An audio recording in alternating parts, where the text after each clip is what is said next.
Testing, testing, 1, 2, 1, 2.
Good afternoon and welcome back, everyone, to the Santa Clara City Council concurrent meeting.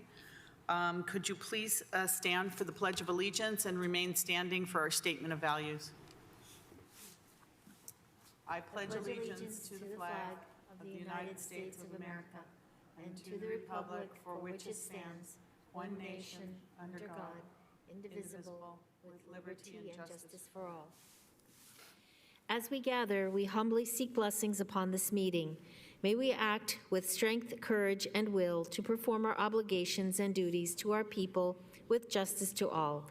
Let us seek wisdom so that we may act in the best interest of our people, our neighbors, and our country. All this we ask so we may serve our community with fairness and respect, putting their needs before all. Thank you. Please be seated. Assistant City Clerk. The AB 23 announcement. Members of the Santa Clara Stadium Authority, Sports and Open Space Authority, and Housing Authority are entitled to receive $30 for each attended meeting. Statement of behavioral standards. The City of Santa Clara has adopted a code of ethics and values and behavioral standards for public meetings to promote and maintain the highest levels of conduct.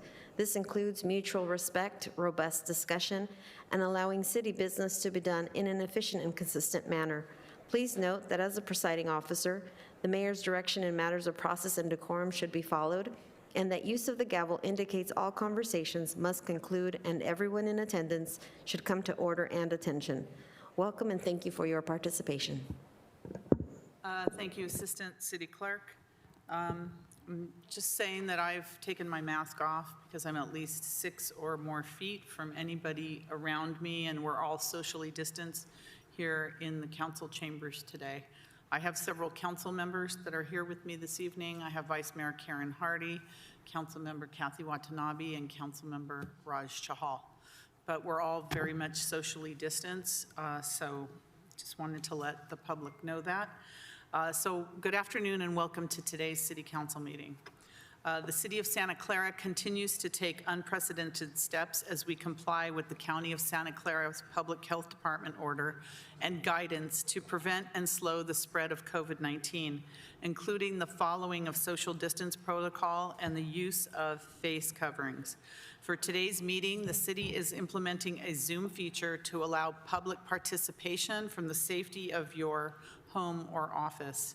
Members of the public can join via the link or call into the Zoom meeting displayed on the screen right now. If you would like to speak on an agenda item or during public presentations, please raise your hand on the Zoom application or press *9 on your phone. Please only raise your hand while the item you're seeking to speak on is being presented. Staff will enter your name or the last 4 digits of your phone number, and I will call on you to speak.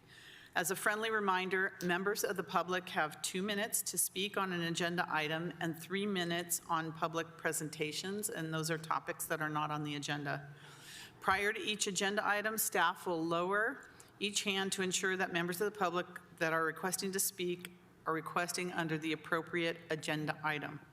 You may also submit your comments on the e-comment feature available on the Santa Clara Legistar page or via publiccomment@santaclaraca.gov, and the comments will be read aloud into the record. Our city cafeteria is open for members of the public so that you have an opportunity to speak if you do come down to City Hall. We have implemented strict social distancing measures in the cafeteria area as well. In addition to social distancing, all of us in city government have been practicing frequent hand washing and environmental cleaning as the public health community has frequently reminded us to do. So I want to thank all Santa Clarans for your efforts in following the very serious steps we are taking as we shelter in place and only conduct essential activities that are critical for the health and safety of our community. So we're going to start with reports of actions taken in closed session. City Attorney. Thank you, Mayor. The council took no reportable action in closed session. All right, thank you. Continuances and exceptions. Does the council have any continuances or exceptions? Seeing none, is there any member of the public or staff have any continuances or exceptions to the agenda? Mayor, I'd like to request that items 2F and 2H on the consent calendar be removed, and we will bring them back on November 17th. Okay, so 2F, which is action on approval of a tentative parcel map for 5407 and 5409 Stevens Creek Boulevard, and 2H, which is public hearing action on a tentative parcel map for 2250 Lawson Lane. So do I have a motion to continue those until, what did you say? The November 17th. November 17th. So moved. So moved. Okay, there's a motion and a second. Any discussion or members of the public on that continuance? Assistant City Clerk?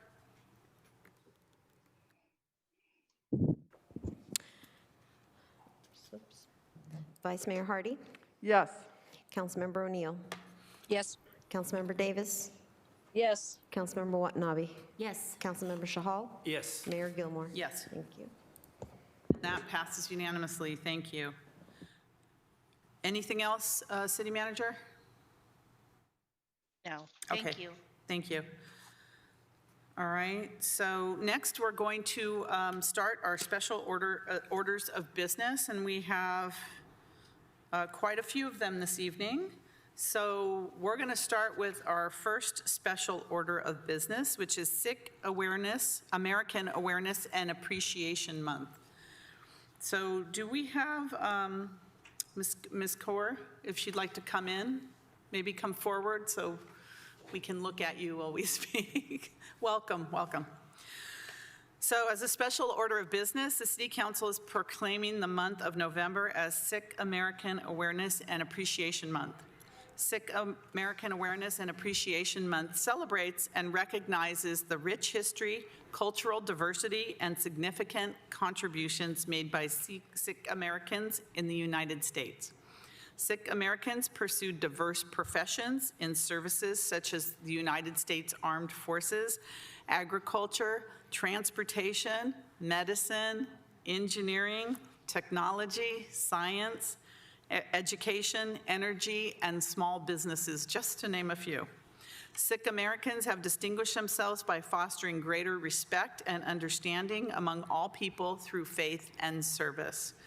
The City of Santa Clara places tremendous value on our Sikh neighbors and organizations who bring rich history, cultural diversity, and significant contributions to the city. In honor of Sikh American Awareness and Appreciation Month, the City Council would like to proclaim November 2020 as Sikh American Awareness and Appreciation Month. At this time, I'd like to invite Sukhdeep Kaur, a teacher from the Silicon Valley Gurdwara Khalsa School, up to the podium to speak about Sikh Awareness and Appreciation Month. So if, no? Okay.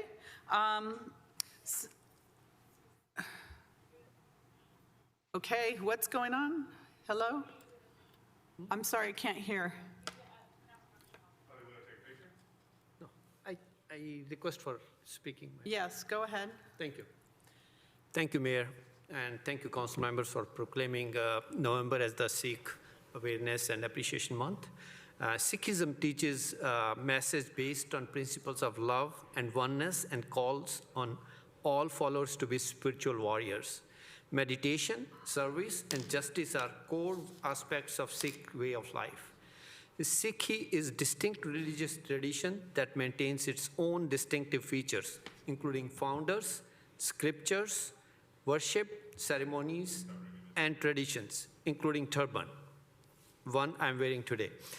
Today, Sikhs all over the world are embedded within their local and national communities and remain committed to core values of spiritual growth and social justice.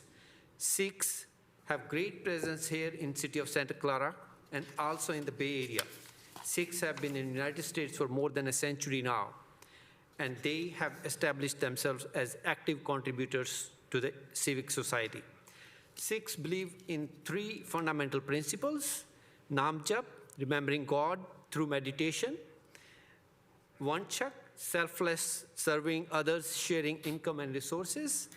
Kirit karo, earning an honest living. If you need more information about Sikhism, please feel free to reach out to me or contact any of the Sikh worship temples, gurdwaras near you. We have one in Santa Clara too. And thank you everyone for recognizing November as a Sikh Awareness Month. Thank you. You have to get the proclamation.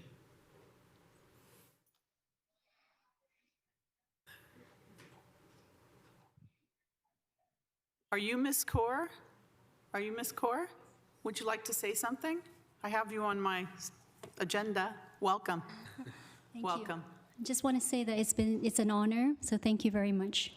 Thank you. And I believe we have your proclamation. Is it in the back of, it's right there. We want to make sure you get it. Thank you very much for coming. Thank you.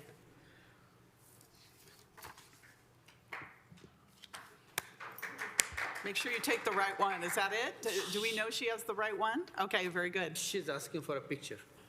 Okay, do we have,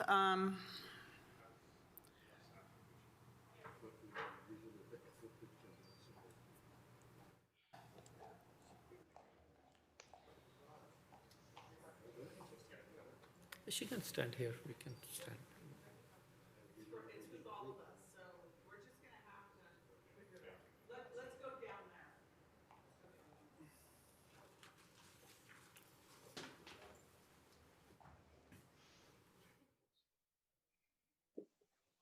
So why don't you stand here in front of the podium, and you can hold the proclamation, and the council will be behind you. Okay.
Okay, thank you. So next, we have our second special order of business, which is recognizing SEVA International for outstanding community service.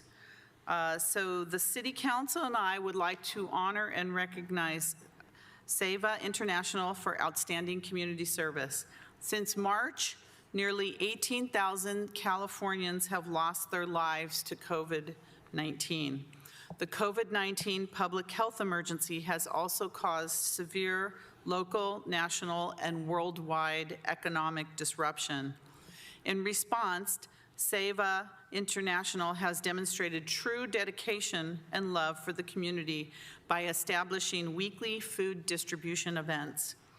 SEVA International volunteers also organized a donation drive to collect funds and distribute gift cards to donate to local families in need. It is now my pleasure to recognize SEVA International's key volunteers with certificates of recognition. While I am unable to personally hand each volunteer their certificate, I will call out their names so they can come into the council chambers one by one to be recognized. I'm sorry, this is our new way of recognizing our community volunteers. So Upal Dixit, if you'd like to come and make your walk. Hi, thank you so much. Thank you. Thank you. We'll have someone hand you the certificates, I think at the end. Outside. So. You want to say? I think you want to say something, Madam Mayor. No, I have 6 people, so I don't know. He will be the one. Is he the spokesperson? Yeah. Well, then maybe Maybe you would like to say something now if you're the spokesperson from the SEVA group? Are you the spokesperson? Okay, please come forward, Uptal. Utpal. Thank you. Welcome.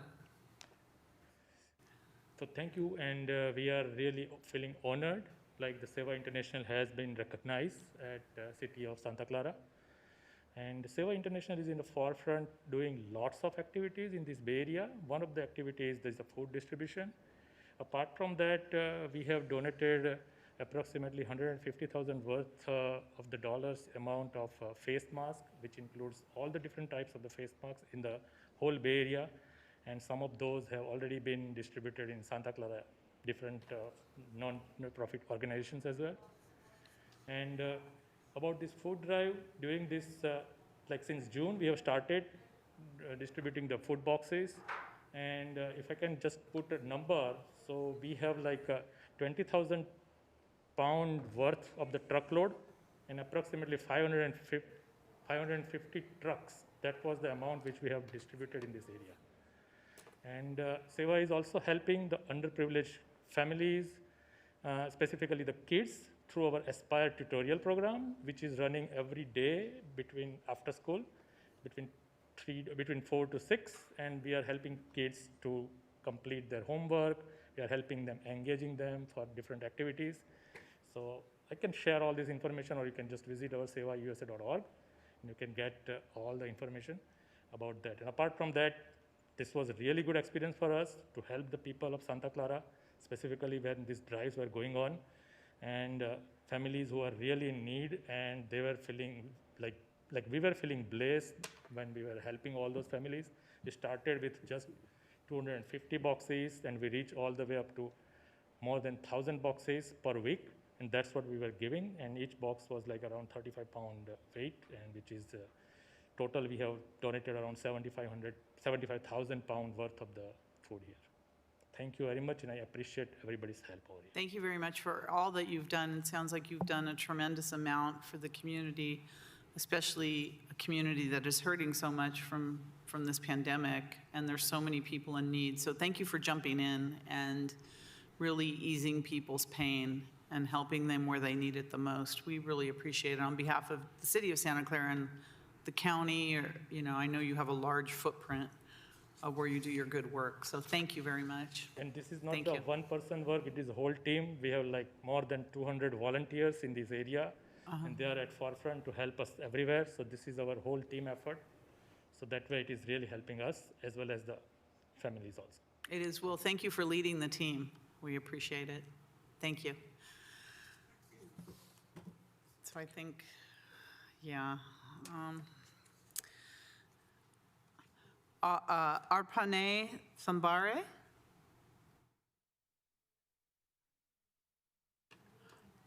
You need to wave to us. Hi. Thank you so much.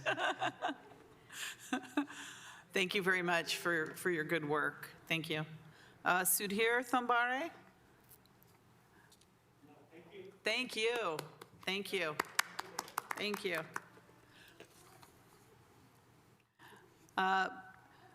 Priyanka M. Marpali? Priyanka? Thank you so much for your good work. Thank you, Priyanka. Chan Mehta? I think he's not. Chan? He's not here. Okay, thank you. Dharam Singh? Dharam? Thank you, Dharam. Thank you so much.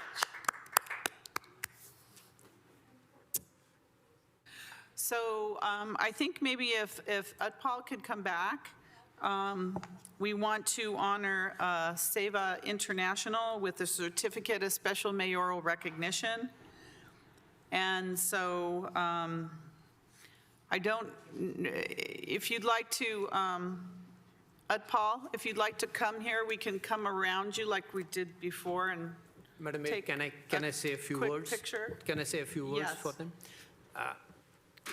SEVA International has distributed more than 750,000 lb of food in Santa Clara in last couple of months. And it was Dharam Singh, who introduced me to Utpalji, and it was great endeavor what they did. So they basically have distributed more than $150,000 worth of food in our community over here. And Bay Area wise, they have served more than 300 KLB, maybe more than that, and that's almost more than $600K worth of a food distribution.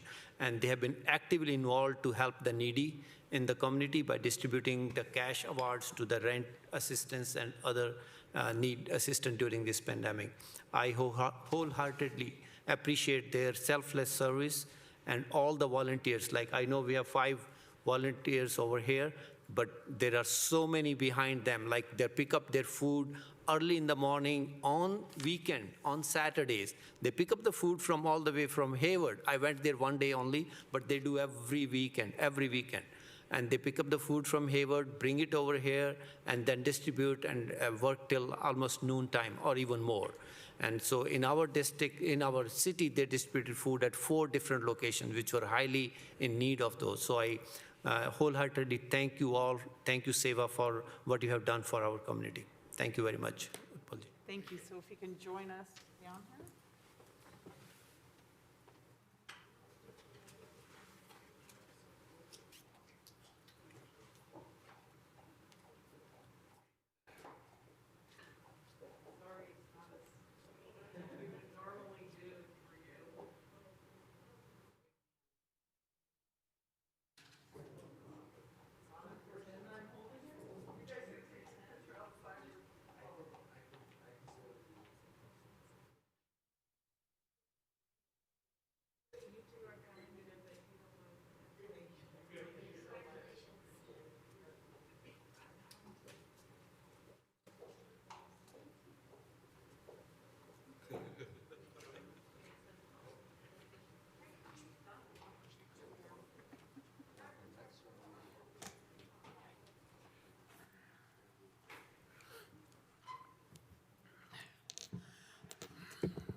We're doing our best here to try to get people through safely. Okay. So the next special order of business we have is recognizing Santa Clara Community Coalition for outstanding community service. The council would like to honor and recognize the Santa Clara Community Coalition for outstanding community service. Since March, nearly 18,000 Californians have lost their lives to COVID-19. The COVID-19 public health emergency has also caused severe local, national, and worldwide economic disruption. In response, the Santa Clara Community Coalition and their dedicated partners and volunteers have demonstrated true dedication and love for the community. They have done this through several amazing initiatives, from donation of personal protective equipment, food distribution, and various online events and programs to keep youth and community members engaged during this very, very difficult time.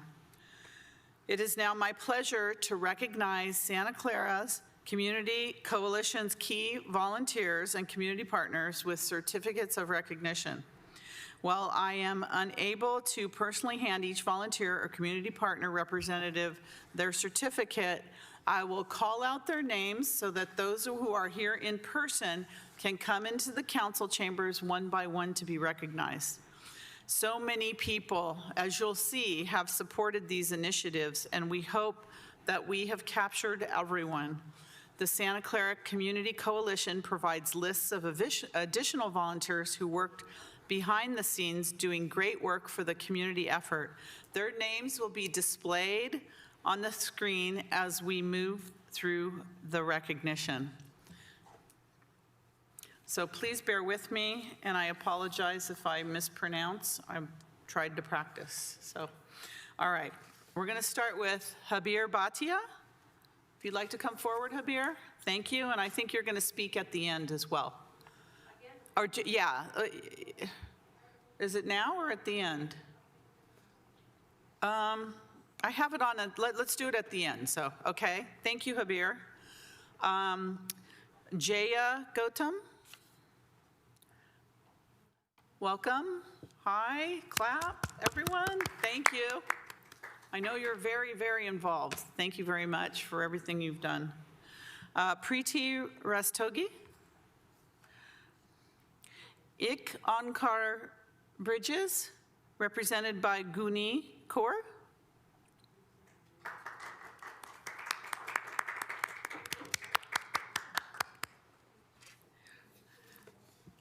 Selectiva Charities, represented by Milind Gokarn. Milind? Hello, welcome. Don't walk too fast. You got to go slow and give us your nice wave. That's good one. Perfect. Beautiful. Perfect. Thank you.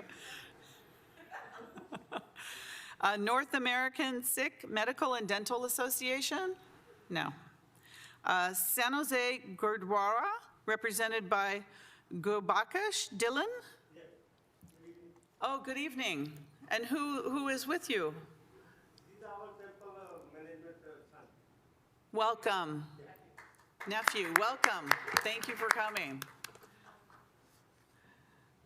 Santa Clara Community Coalition Partners. Oh, a slide. We have a slide. So there's a whole list of names on our slide. Are we make sure we have that on there?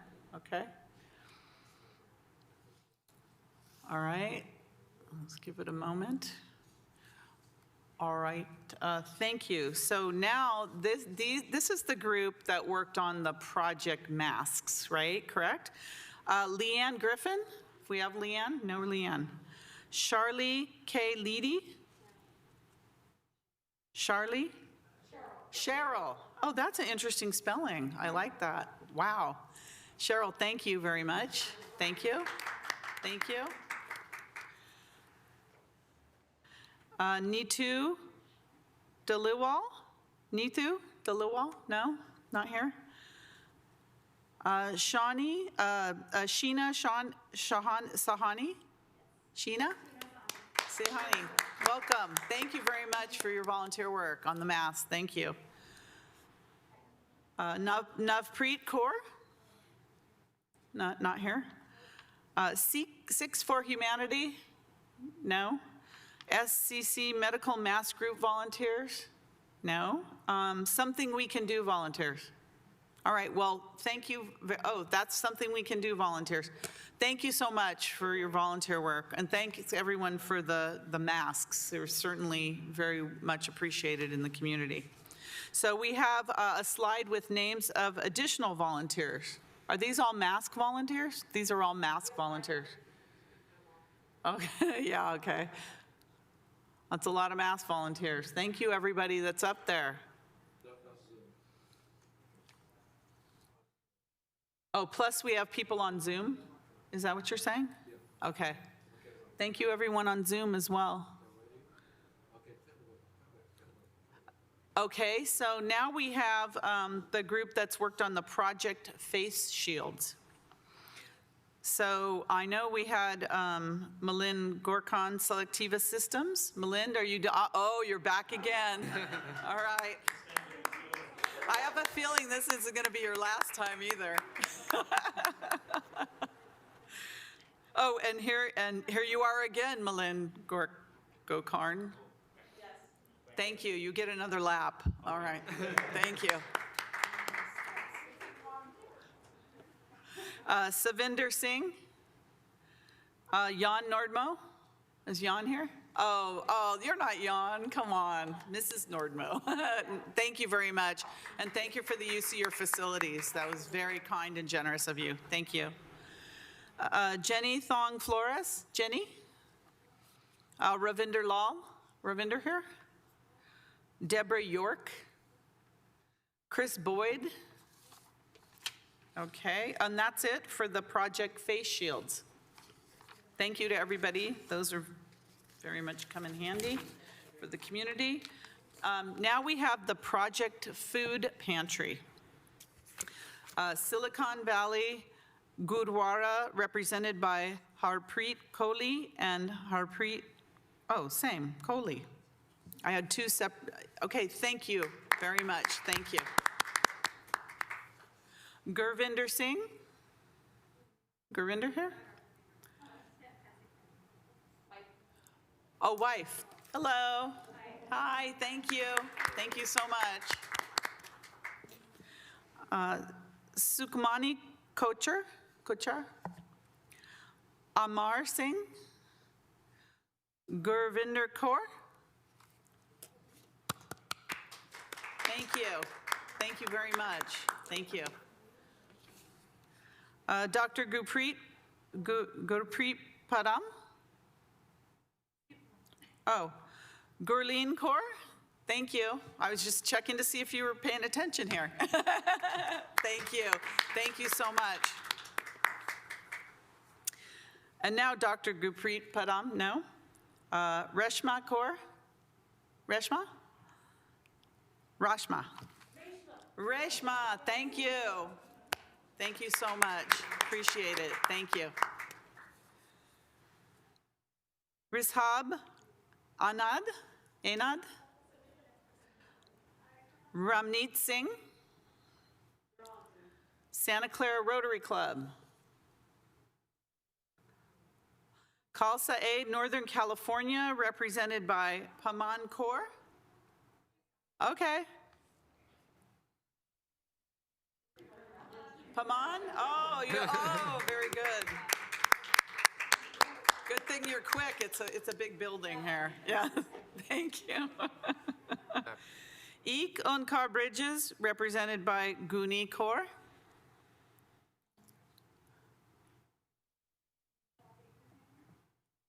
Is that, there, she's coming, okay. All right, we'll take a little break here. Give people time to come back around.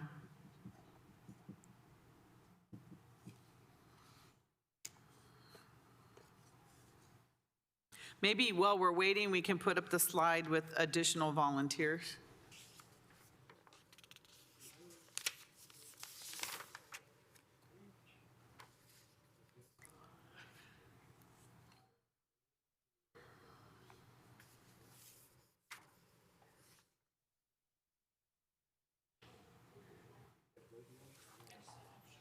Okay, so we have Guni Kaur back again. Thank you. Thank you, Guni. Thank you.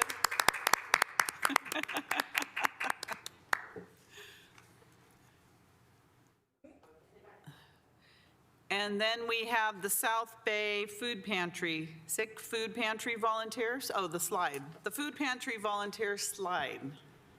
We have that. I saw the face shield slide.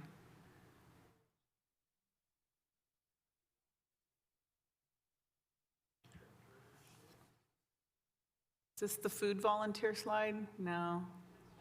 Oh, mask volunteers. I think we have another.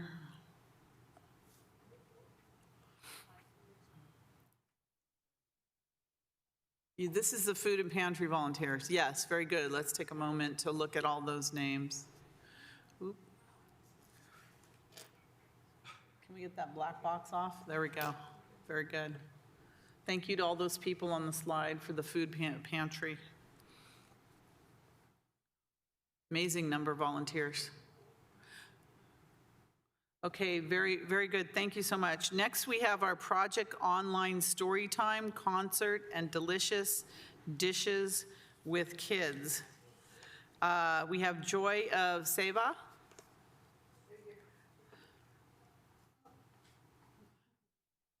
Thank you. Thank you very much. Aryan Gautam. Natasha Chinagiri. Thank you, Natasha. Thank you. Take a bow, take a wave. Shivank Dagar.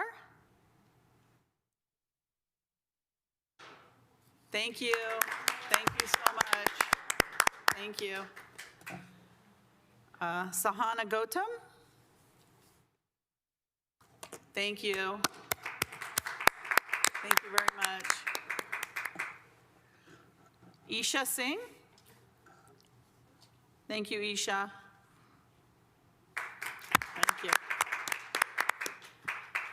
Dr. Taran Bhatia, Dr. Ruby Bajaj, Mehar and Aaron Tapper, Ankita Kaul, Gurmeet Grover, Rayan Lakhani? Rayan? No? Mehek Kira Kildani? Kira Kildani? Thank you. Thank you so much. And Jill Asher? No Jill. Okay. So we'd like to honor Santa Clara Community Coalition with a certificate of special mayoral recognition, which we have over here. So Ms. Bhatia, if you'd like to come forward to the podium and say a few words on behalf of the Santa Clara Community Coalition. Welcome. Thank you very much. I really appreciate you guys taking the time to do this because there's so many volunteers. And I couldn't get all of them on the page, so I really have to say, please go to the coalition page because there's a lot of volunteers that we couldn't list here. This kind of started out right at, I think right at shutdown or shelter in place, or I think it was the 1st or 7th or 6th or 7th. And it became very apparent that a lot of people might need help. So we decided that we should just, come together and mobilize the community with all the talents that they have and the concerns they have and really share our resources to address the needs. So it was actually surprising when you have a common objective, how easily you can get everybody riled around that subject and bring them together. And the topics that were really the biggest concern right at the top were the PPE. And right at the same time, when shelter in place happened, then the question was, how do seniors and residents who are really in the vulnerable positions get food? So there are literally, in each project category, as you just saw, hundreds and hundreds of volunteers. So I'll give you a few data points just without going into further detail. The partners really helped provide the resources and different talents and connectivity for all of us to bring our resources together that allowed us to help do four projects, major projects.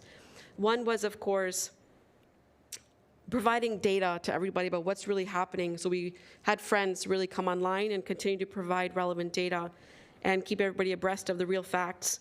Number 2 was the mask making. I have to tell you, I didn't know what I was getting into when I just said, let's come together and make masks.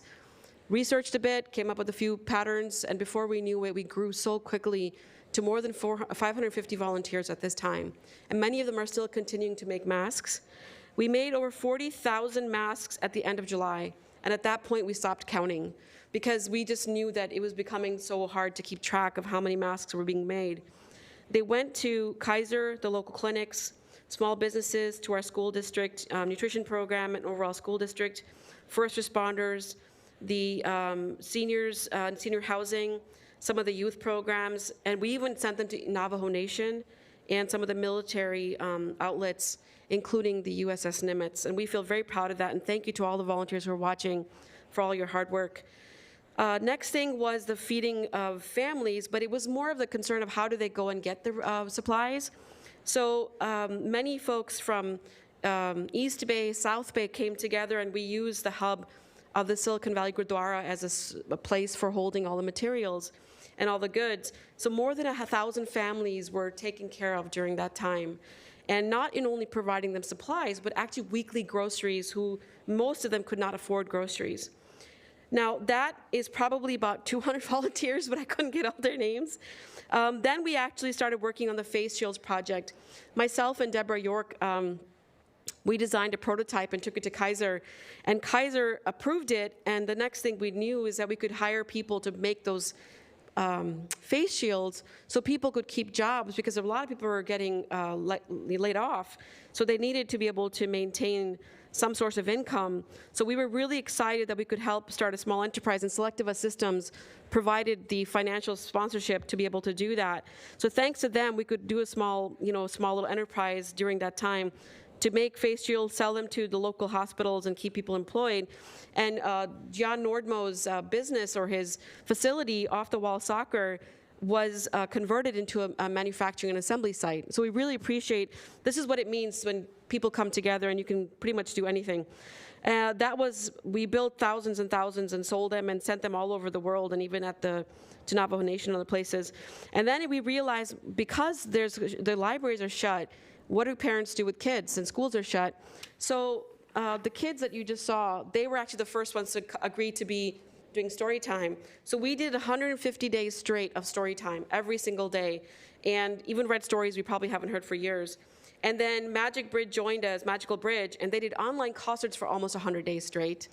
And then after that, we went to every other day, and then Delicious Dishes was launched because we realized parents needed something more to do interactively with the kids. And so the Delicious Dishes with Kids was launched, and it's gotten more than even 10,000 views at a time. So we think that's been a really great benefit to our community. But what matters the most is that, wow, working together, we pretty much could achieve anything. And I really appreciate that you guys took the time. I know it's a lot of people to accommodate, so thank you for doing that, because they are still working and I need to keep them motivated. So thank you so much for allowing us to be here. Thank you so much, Abir. If you want to just stay there for a minute, I think Councilmember Chahal wants to say something. Okay. Thank you, And then Mayor. we want to take a picture with our certificate. Okay. Thank you, Mayor. And thank you, Herbie. It's a great initiative, and how many people you are volunteering for it, and to bring that type of a coalition is a great thing. And especially the core team, I would like to personally thank Herbie Bhatia, Jaya Gautam, Preeti Rastogi, and all the business partners who initially started this thing. And as you mentioned, all the initiatives you mentioned, the community really needed it. And I would like to point out, especially in the month of November when we are having Sikh Awareness Month, the contribution of all the gurdwaras for free distribution of food, not only in the Bay Area, actually in the worldwide. They have done a tremendous job back home in India. There was a lockup in whole of India, and the one organization which did a free food drive for most of the people was the Sikh gurdwaras. And same thing in Europe, in London, everywhere. So the contribution of Sikh community for distributing free food is great. So once again, I thank each and every volunteer. I can't name every one of them, but I really appreciate the initiative and all the work you have done for the community. Thank you very much. Thank you, Councilmember Chahal. That was a tremendous number of volunteers and everyone involved, and it just shows getting the community together. Everybody jumps in. People really want to help, and it looks like this giant group of people really just jumped in and made such a huge difference with the pandemic. If I could just say one other thing, I think a lot of us felt helpless as well, and this kind of helped us feel like there's a way to not have this overpower us, so we could do something about it too. Right, getting involved is just so much. So if we could have the council come down and bring this certificate. Oh, here it is. We're trying not to touch it.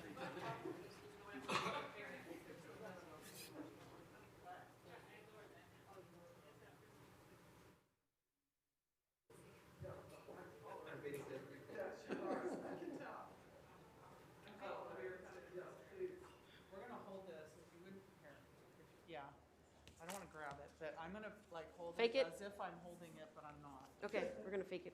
Fake a hold.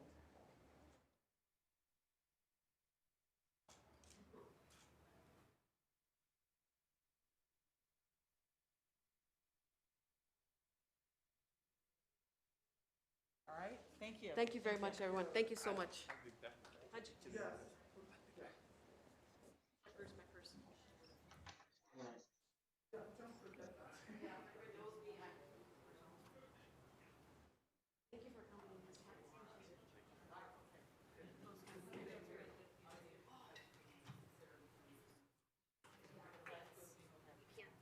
purse? Okay, very good. Okay, that makes sense.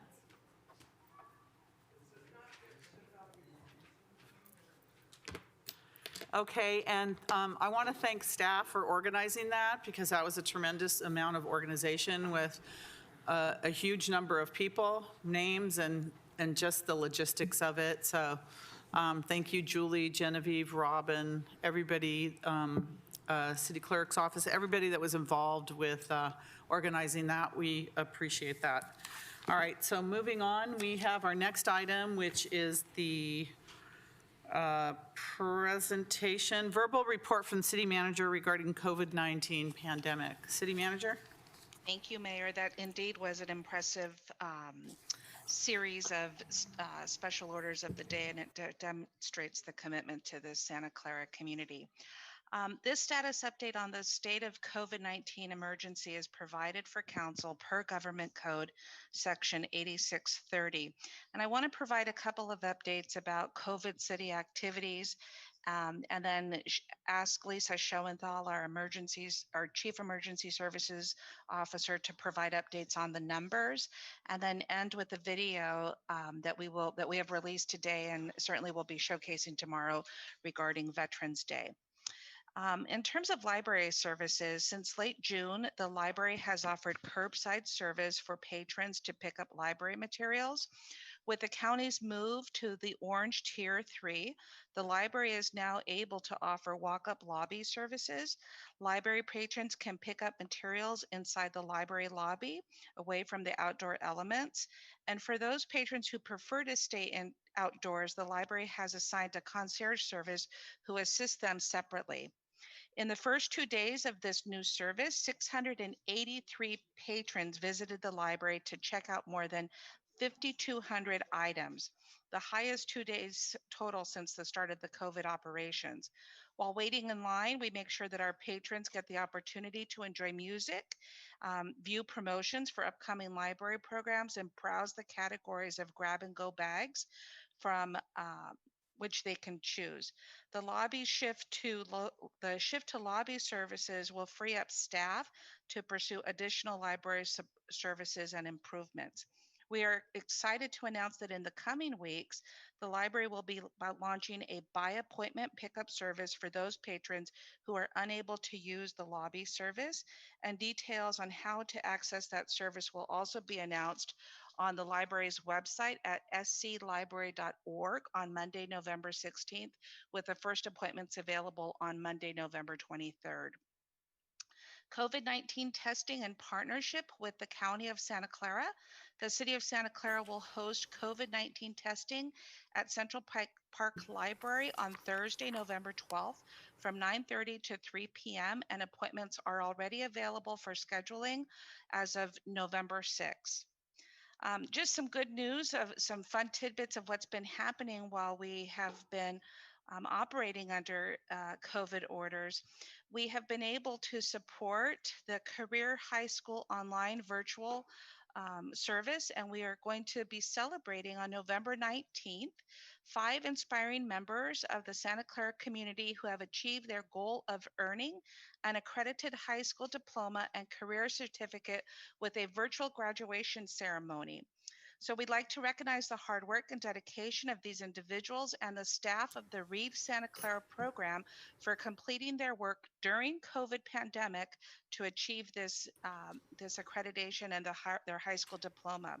It's always a challenge, and these individuals have shown a strong commitment to complete this program during their unusual times.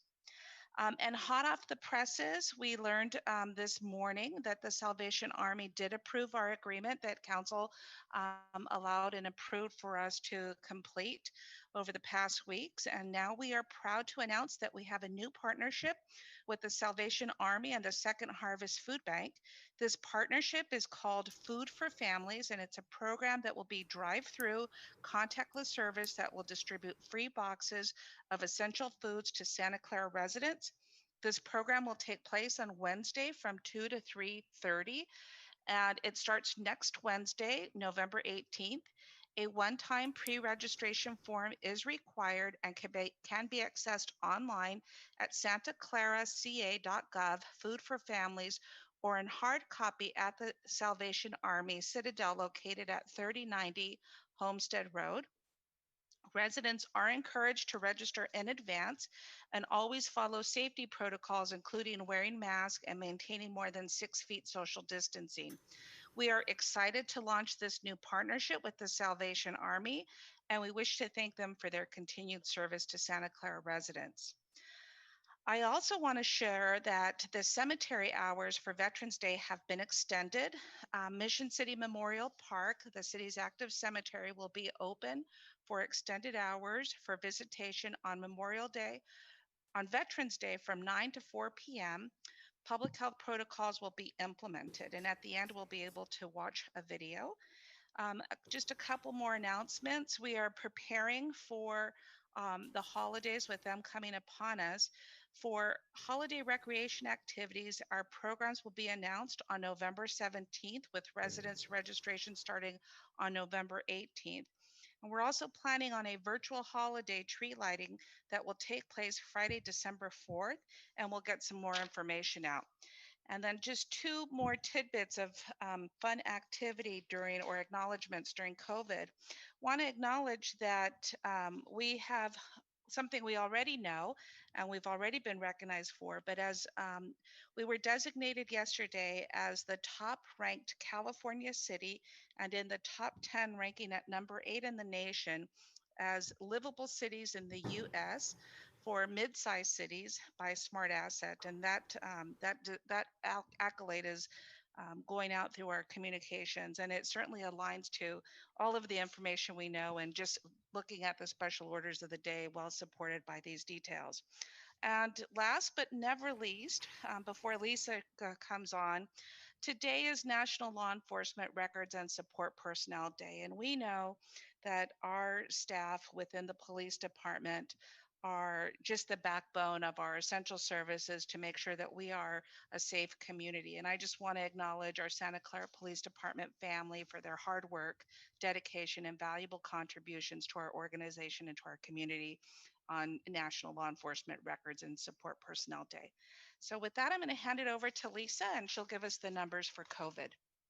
Thank you, City Manager Santana, and good afternoon, Mayor Gilmore and council members. As of today, the latest COVID case numbers reported by Santa Clara County reflect a cumulative total of 26,972 cases in the county, 436 deaths, and 1,269 cases in the city of Santa Clara. This includes 232 new cases in the county and 9 new cases in the city. As a reminder, the state assigns counties to a tier in the governor's blueprint for a safer economy based on 3 factors. Number 1, our number of discounted or adjusted positive cases based on our testing. Number 2 is our test positivity rate. And then number 3 is a more specific test positivity rate based on a health equity metric. Data released today by the by the California Department of Public Health indicates the state has kept Santa Clara County in Orange Tier 3 of the governor's blueprint. However, Santa Clara County's data on the number of cases falls into the criteria for the more restrictive Red Tier 2. So it is reasonable to expect that the state will place Santa Clara County back into the Red Tier 2 next week, unless our data shows a decrease in our case counts, which is not the situation so far. So none of this is favorable news right now. To remain in Orange Tier 3, the county needs to have an adjusted case rate of 3.9 cases or less per 100,000 of our population. The state's data released today shows an adjusted case rate of 4.1 cases per 100,000, which is consistent with placement in Red Tier 2. The state determined the county's test positivity rate is 1.6%, which still meets the state's criteria for Yellow Tier 4, which is less restrictive, and that criteria is less than 2%. But today's positivity rate is 1.9%, so that is drifting up. The test positivity rate for the lowest quartile of the Healthy Places Index census tract, or our most disadvantaged neighborhoods in the county, is 3.7%, which meets the Orange Tier 3 positivity rate of less than 5%. So it is the high number of cases that is most concerning based on all of this data, but today's increased positivity rate is notable. The city's Emergency Operations Center will continue to monitor trends in data, and another update will be provided during next week's council meeting. This concludes my report. So Mayor, we can take questions or we can go to the video and then take questions if, Well, let's take questions if anyone has any questions on Okay. those reports. I had a question for Lisa. We're still in the orange category, but we're heading towards red if things don't improve. Because the Yes. state's going to put us in the red, not the county. So Yes. it's the state that makes the determination of the colors then? Yes, that's correct. Yes. So the state kept us in orange tier 3 today, and we're certainly happy about that. But in looking at the data, technically our case rates fall within the criteria for the red tier. Our positivity rate, our test positivity rate does not yet, but that has been drifting up.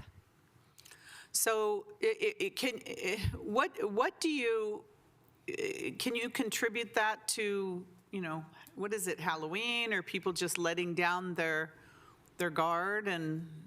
Well, health Yeah, officer, what is it? Santa Clara County. I mean, there's not one definitive, conclusive contributing factor. But Dr. Sarah Cody has said it's possible that Halloween has contributed to this, but also we have been in the orange tier 3, for this is the 5th week technically, and usually around the 3rd or 4th week is when we will see an uptick in cases. So it could be, due to all of the increased activity and our less restrictive orange tier 3, but also something that Dr. Cody has said, as well as California Health and Human Services Agency Secretary Dr. Mark Galley, people have COVID fatigue. We've been at this a very long time, and the last thing we want to see is to go to a more restrictive tier. And Dr. Cody yesterday at a press conference was urging everyone, just to hang in there and keep up with the masks and the social distancing. But people are tired, and the weather is getting colder, which can increase the indoor activities. I'm going to give an example. I sent my husband to the mall over the weekend. I needed him to pick up something and I didn't want to go. So I sent him, and he came back pretty quickly and said it was packed. There was nowhere to park in Valley Fair. And when he went into the mall, there were so many people there as if there was nothing going on. There wasn't a pandemic. And that really scared me, that people maybe feel like there's nothing happening and they're back to normal. So anyways, that's just an example of maybe the COVID, fatigue you talk about. But it brings us backwards, and nobody wants that. And these, especially small businesses like restaurants and such that have been able to open at least at 25%, if we go into the red tier, will they have to then shut that down, Lisa? Well, the red tier 2 does not allow the specific indoor gatherings that are allowed right now, and that does include that indoor dining at a 25% capacity. And church services and other things, if I Yes, remember that's a good correctly. point. So people, masks, washing hands, social distancing. It really is necessary now so that people can at least make a living, feed their families, and, feed their souls at church. So, all right, thank you very much. Is there any, let's see. Mayor, I just wanted to make yes. a comment that to the extent if we do go back, we will have to change our library's curbside back to library curbside pickup, just because of the restrictions for indoors. So we will certainly, if that's the case, we'll certainly get the word out as soon as we know. I hope not, because again, hair salons, nail salons, restaurants, come on, people. Yeah, all right. Councilmember Watanabe. Thank you, Mayor. Lisa, while you're still on the line, I've got the same concern with playgrounds, for instance. I mean, we just had a big opening of the playgrounds and Play It Safe Santa Clara. Playgrounds would be impacted too? It's possible the playgrounds would be impacted. I would not say that conclusively right now because obviously playgrounds are outdoors and outdoors is safer than indoors. And the allowable activities are based upon that premise. Okay. So I wouldn't go so far as to say that. We just are going to have to. We're just going to have to wait and see what direction we're going to be given. I don't believe the state would restrict us from the playgrounds, Oh. but just going to have to wait and see what will be, what direction will be provided to us next week. Okay, thank you. And then just one more question. This is for the city manager. I'm sorry if I missed this. Are we still, is the city still doing business grants, small business grants? We received applications and we've been going through the process of the accepted applications. So as of right now, there would not be any funds available to accept additional applications. Okay. But certainly if that's the will of the council, we can bring something forward. Okay, thank you, city manager. Thank you. Councilmember Chahal? Thank you, Mayor. Question for Lisa. Statistically, I know the county is moving away from orange to red tier 2. What if we take the numbers only for the city of Santa Clara? Are we still in orange with the numbers we have, or I know it doesn't apply to us, but just for satisfaction point of view, where do we stand as a city with the numbers? Oh, I appreciate that question, Councilmember Chahal. The county, neither the county nor the state actually creates data that could give us that indication. We know the number of cases we have in our city, but we don't know what the positivity rate is for people who live within the city of Santa Clara who have been tested. So that information just isn't available now. I appreciate that question and that thought. Okay, thank you.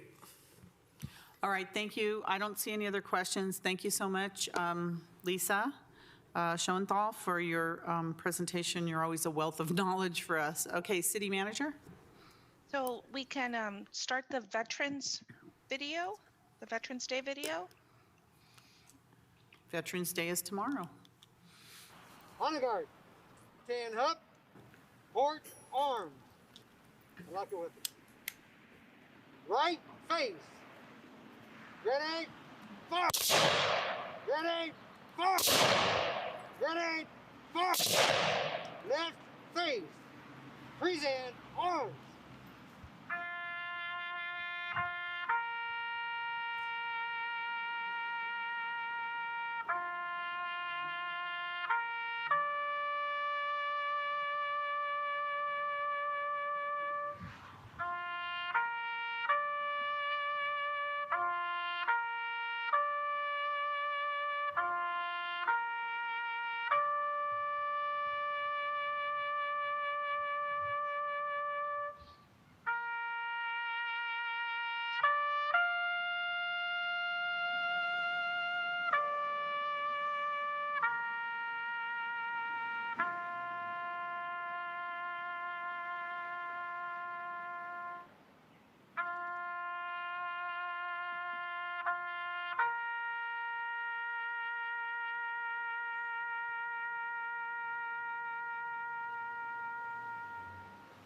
Good afternoon. I'm Santa Clara Mayor Lisa Gilmore. Joining me today is Vice Mayor Karen Hardy, Councilmember Raj Chahal, Councilmember Teresa O'Neill, Councilmember Kathy Watanabe.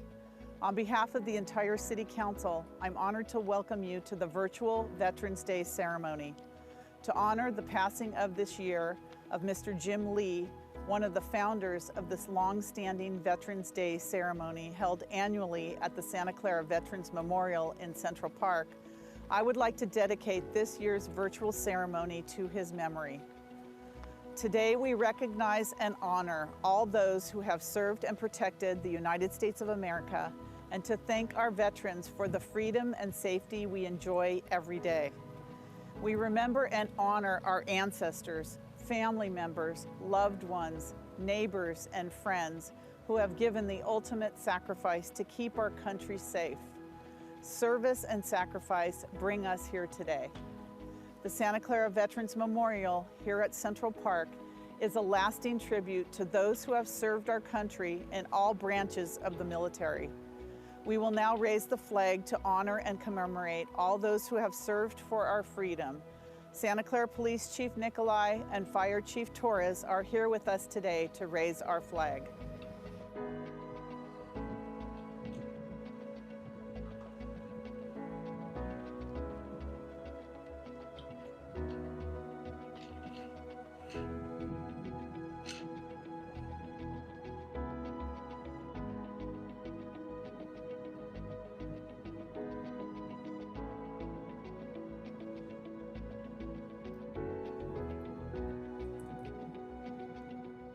Now please join us in reciting the Pledge of Allegiance with local Scouts Troops 2394 and 394. I pledge allegiance to the flag of the United States of America and to the republic for which it stands, one nation, under God, indivisible, with liberty and justice for all. Thank you for joining us. God bless our veterans and their families. God bless the city of Santa Clara, and God bless the United States of America.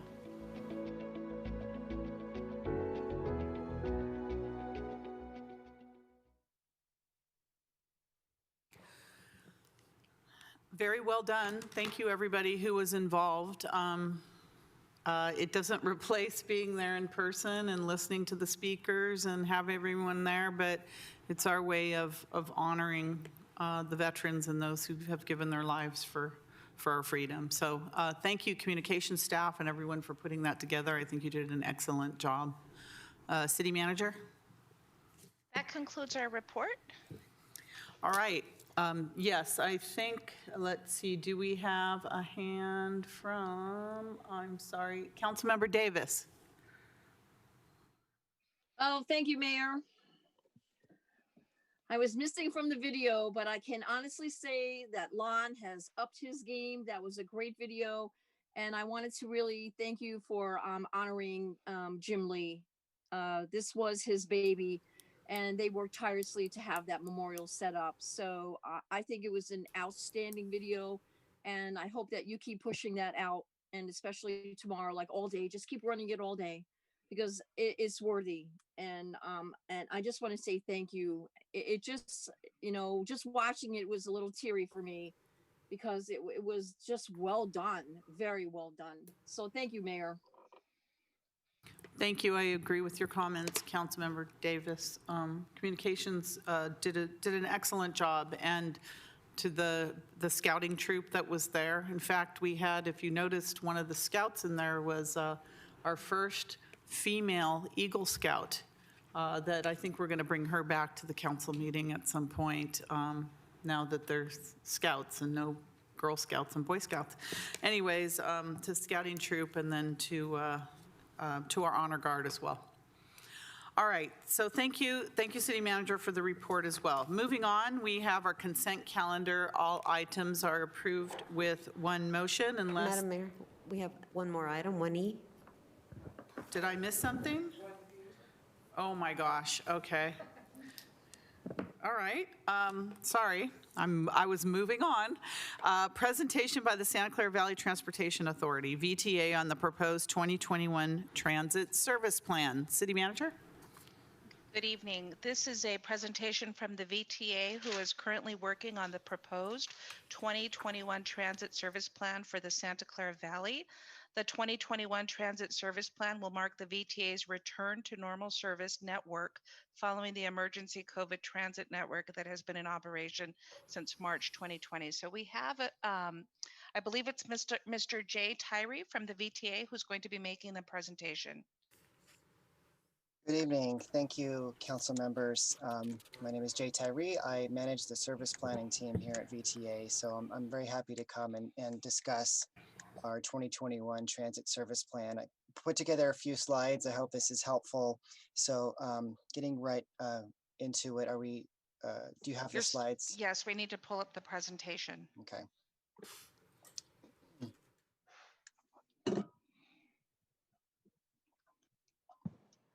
Yes, we'll bring up the slide now, City Manager.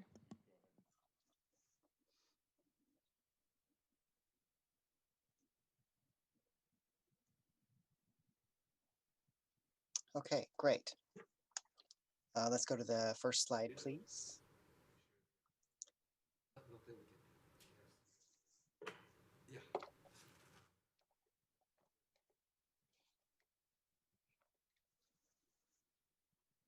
Next slide.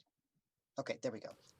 So this is the time of year that VTA, we're in the development phase of our next annual service plan. So each fall, we consider and our board adopts the service plan for the next calendar year. And so we're in that phase right now. This year's quite unique because of COVID. So the process has been condensed quite a bit.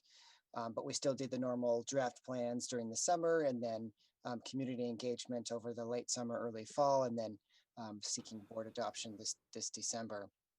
If we can go to the next slide, I'm going to jump right into how COVID has impacted our service over 2020. As you can see on this slide here, this slide shows weekday ridership on our system for the calendar year of 2020 compared to the same months of the calendar year 2019. You can see a pretty dramatic and very quick decline in our weekday boardings. We lost 80% of our ridership in the month of March from due to COVID. So since March, the ridership has been inching up. It's actually kind of steadily increasing since then, but we, as you probably know, are under social distancing regulations, so we can only carry 8 to 15 people on board our buses, depending on the family unit size. So while ridership is still down about 70%, our capacity to carry riders is actually down 80 to 90% because of social distancing on board. So it is a very difficult situation out in the network. If we go to the next slide, I'd like to show you our transit service hours and how we've responded in our service levels over the course of the pandemic. So you can see there we were operating 100% service, that's the baseline, up until March when pandemic transpired, and we dropped our service level due to the precipitous decline in ridership, but also operator availability to 58%, so about half of what we were running pre-COVID. And then we've gradually been increasing over the course of 2020, and we're now at about 74%, and that 74% will remain into January of next year. And so what we're talking about, if we go to the next slide, is what do we do in 2021 from that 74%? So these are the three options that our staff came up with over the summer, and we engaged the community to discuss: the 70 plan, 80 plan, and 90 plan, which essentially refers to the percentage of the pre-COVID service levels. So the 70 plan would step us down, the 80 would step us up, and then the 90 plan would step us up gradually to get to a 90 sometime in 2021. I don't want to bury the lead here. Now that we've completed our community engagement on the plans and staff has revised the plan, and now we have a staff recommendation, and that recommendation is essentially the 90 plan. We are recommending to the board that we'll step up to 80 in February, and then the 90 perhaps in June, although we do want to do a check-in in the spring with the board of directors just to make sure that everything is looking good still to go to the 90 plan. Actually go to the next slide. Actually, I'm going to skip over the next slide as well because I have additional slides that are more useful for Santa Clara. I can talk about the service. So let's skip ahead to slide number 7, please. So 2 slides forward. There we go. This is the Title 6 is the FTA regulation that we operate under to make sure that when we do any service changes, we do it in the spirit of not disparately impacting our minority and low-income communities. So we do this equity analysis. It's an attachment to every service change that we do. It's a numerical-based analysis. And this time, as has always been the case with VTA, the staff recommendation would have no disparate impact on minority communities and no disproportionate burden on low-income communities. What this means is the service is equitable. That's in a nutshell what that means. The next slide, please.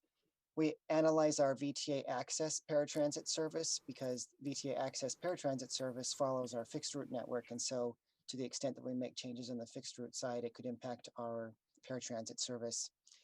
We wanted to make it very simple this year. So our staff recommendation is just to leave paratransit service as it was in pre-COVID, so there'd be no impacts whatsoever on our paratransit service. And so that is the staff recommendation. Next slide, please. The one item that we flagged early on in the process was potential impacts to local development projects, because we, as the bus operator, in several of those scenarios, and we don't today, have a 15-minute, what we call 15-minute frequent network. What that means is our frequent routes, which is kind of the core, the backbone of our network, if it's 15-minute headways or better, so 15 or 10 or 5, then the state law, per state law, which defines 15 minutes as the break point, then development projects are eligible for various incentives or screening out, for example, under CEQA. Affordable housing projects can go under, the ASIC projects can go into a certain criteria because they're classified as transit-oriented development. But because we're at a 20-minute network right now, and the 70 and the 80 plans would be a 20-minute frequent network, then projects near that frequent network would no longer qualify. However, we've gotten some good news gotten some better state guidance since a couple of months ago from the State Office of Planning and Research. And with our staff recommendation going to 90, that makes this much more of a moot question, since we will be moving back to that 15-minute network. And then my final slides, if you go to the next slide, I just wanted to touch base on Santa Clara service. So I put these together just to show you the changes in each of the plans as compared to today. So and each of the slides are structured similarly. The left-hand column shows what the service is today as far as frequency and the span of service when it operates. And then what would happen in 80 plan, that's if the staff recommendation is to do the 80 in February, and the 90 plan when sometime later in 2021. The changes are highlighted in bold. So you can see here on a light rail service, we have the orange line and the green line. When we move to the 90 plan, those would move to that 15-minute frequent network, like I said before. Next slide, please. This slide talks about our frequent routes in Santa Clara. There's 4 frequent routes, 22, 23, 57, and the 60. Just a few improvements when we get to the 90 plan. Those move from the 20-minute service, the 57 and the 60, to 15 minutes, and then an extra hour and a half of service of span on the 60 as well. The 22 and 23 are already at 15 today. Next slide, please. We have 2 rapid routes.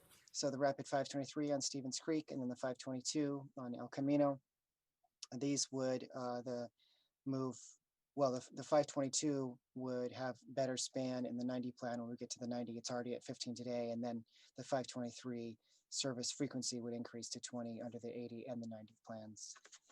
Then the last slide of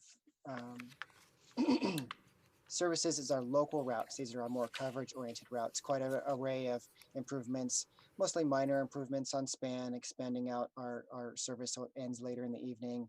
A few of the frequencies move from what we call a peak overlay to 30 minutes all day, for example. So it's not 30 in the peaks and 60 in the midday.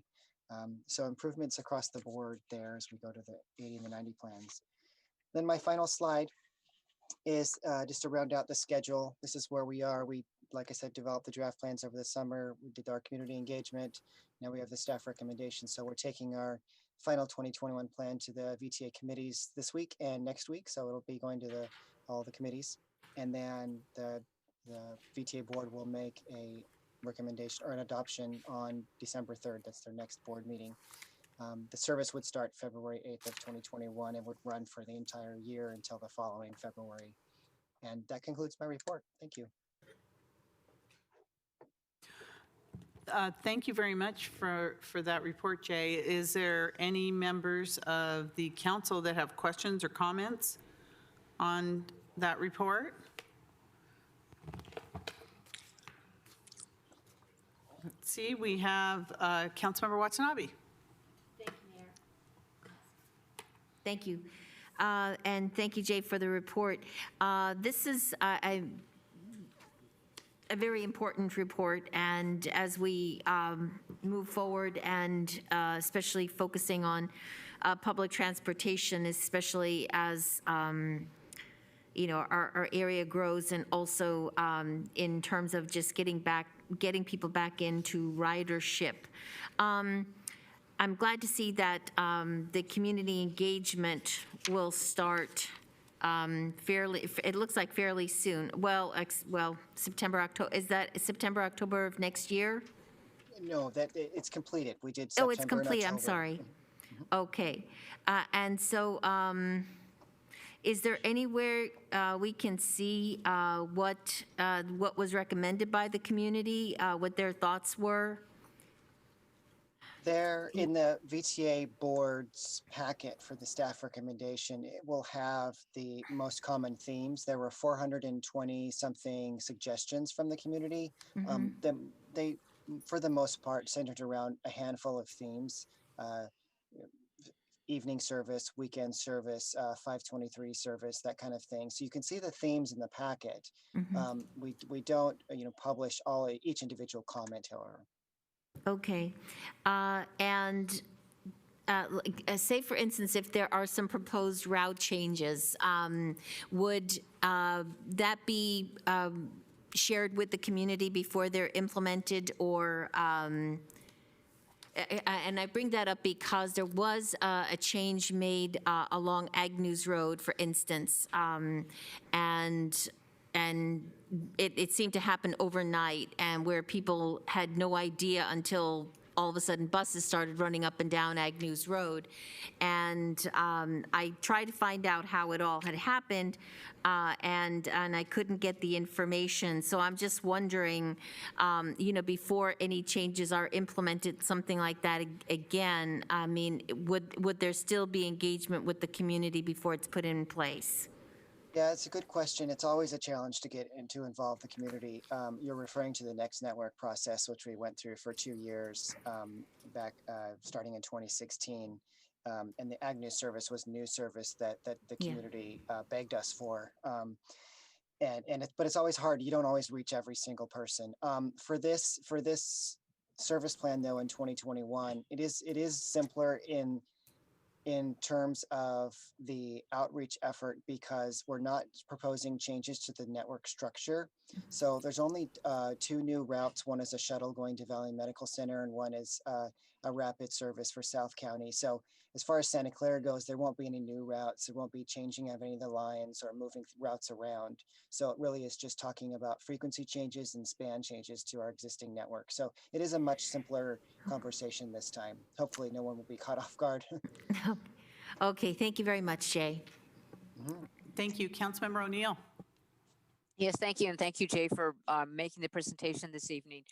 So as you went past it fairly quickly, but I mean, there was a proposal to go down to a 70% service level. And I think the board pretty quickly realized, and the input that we were getting from the members of the public who attend the VTA meetings, that was not going to work for people. And so it's kind of a stretch for us to go back to 90%. I mean, we had I feel sorry, Jay and his team did a great job implementing Next Network, and actually ridership was going in a very positive direction on both buses and light rail. And then COVID hit, and, because it was a lot of the design of the network had been redesigned to try to maximize the ability to connect into the new BART service, and that's why it had been delayed. The board kind of has made a little bit of a bold step in committing to going back to the 90%, which is still not where we wanted to be before at 100%. But Jay, are you seeing, like, in the public input, and I don't know what other studies, that people would become more comfortable, or we got some, kind of positive news about perhaps a vaccine coming? Are people beginning to get over their fear of using public transit? And you described how right now there's, a limited number of people on the light rail and the buses, and there's a lot of protections in place for the operators and for the passengers. So is that what your sense from your team, that you're seeing that people are beginning to be willing again to come onto public transit? Yeah, it's a great question. And I really do appreciate the nodding to the new transit service plan and Next Network, because we really do have a great foundation and we'll still have that foundation going forward. To answer your question about comfort level, we did do a survey of our riders and to ask them their comfort level with returning to transit and their plans and coming back to work and et cetera. Really, the deciding factor was whether there was going to be a vaccine. In folks' minds, they want a vaccine and then they can go back to normal, and they have pretty overwhelming I don't know what the word is, trust in transit, trust in riding transit once that we're back to quote unquote normal under a vaccine scenario. So right now, yeah, it's a challenging time. It is promising that ridership is still inching upward. It's actually increased 30% since its lows of in April. So it's slow. I'm hopeful, but you are asking the question that is probably the most uncertain thing is how the public will respond in a post-pandemic world on transit. Okay, thank you very much. Thank you, Councilmember O'Neill. Is there any other hands up or anything? No, I think that's it. So thank you so much, Jay, for joining us and giving us this information. City Manager, did you have anything you'd like to add? No, thank you. Thank you, Jay, for Okay. coming and presenting. Thank you, Jay. Thank you. Thanks. Okay. Moving on now to the consent calendar. All items are approved with one motion unless there is a council member or member of the public that would like to pull an item. And I would like to note for the record that I'll be abstaining on item 2K, which is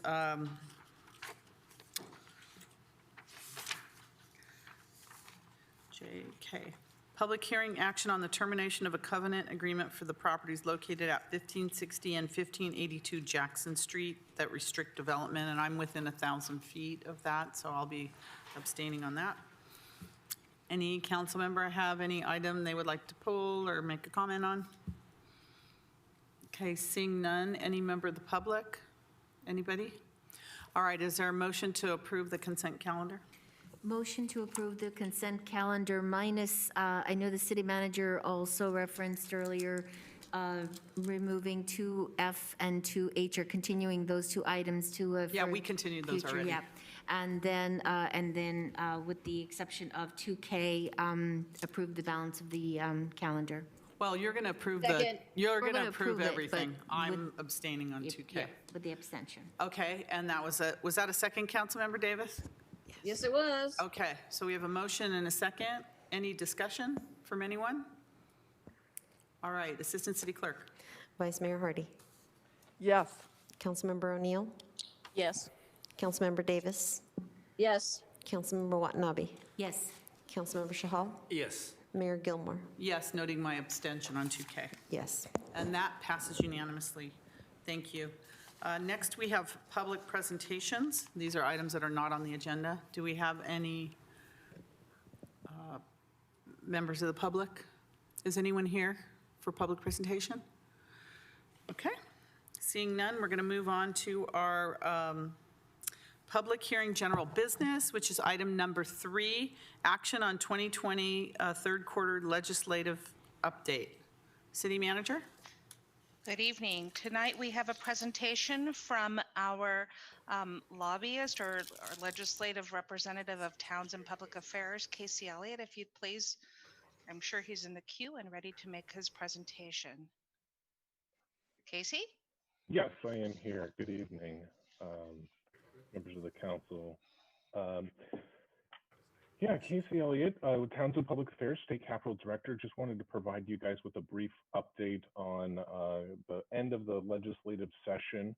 Obviously, as you guys are very well aware, 2020 was a very unique session in Sacramento and in Washington, D.C.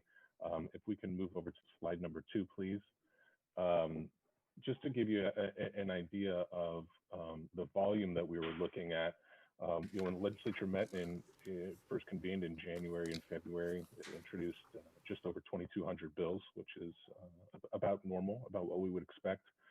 Ultimately, they only passed 428 of those bills, and of those 428, the governor signed 372, which equates to just about a a 13% veto rate, which is again in line with what we would expect with a Democratic governor and democratically controlled legislature that's very consistent. However, what was dramatic was the total number of bills that were passed. For comparison's sake, as you can see here, in 2019, we're talking about half as many bills. 2018, you're looking at almost a 60% reduction in the number of bills that were sent to the governor. In fact, if you look at the numbers all the way back to when Reagan was governor, this is by far the lowest number of bills that have ever been passed by the legislature. Just obviously was evidenced by the impact that it had on COVID had on the legislative calendar. Shutting down the legislature for weeks at a time, so they were just really unable to get through a lot of their work. If we move over to slide number 3, the result of that was that the legislature really had to focus their efforts onto a few core areas. Those areas of primary focus from the legislature this year were obviously a COVID response, continued to be housing, response to wildfire, and then police reform and social justice issues, which came a little later in the year as the events surrounding the death of George Floyd and kind of the aftermath came into focus. If we move over to slide number 4, I did want to take a quick step back and just bring in a federal element as to the COVID response, just as to kind of set the stage for what the state actions were. You may recall what seems like quite a long time ago. In early March, the federal government began with their first of their 3 phases of coronavirus relief.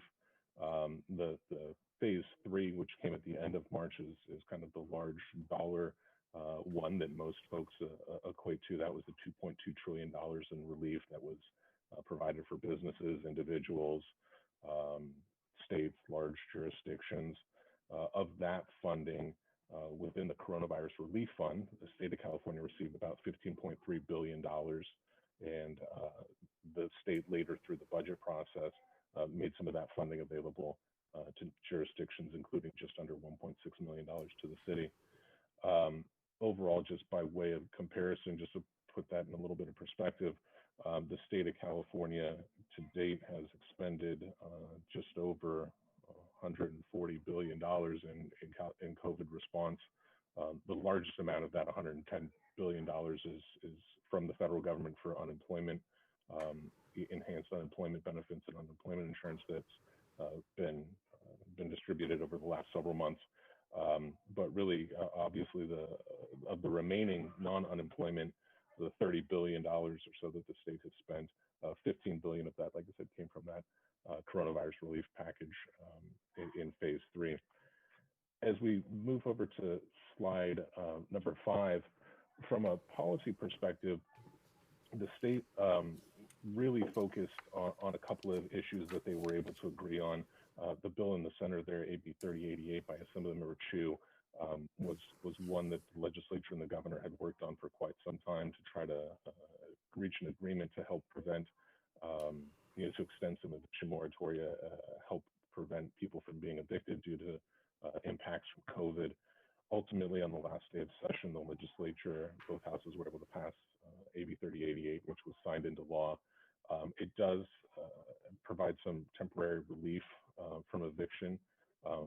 Through that bill, renters are responsible for paying at least 25% of their rents due from the period of September 1st through January 31st, 2021. Part of that was to ensure that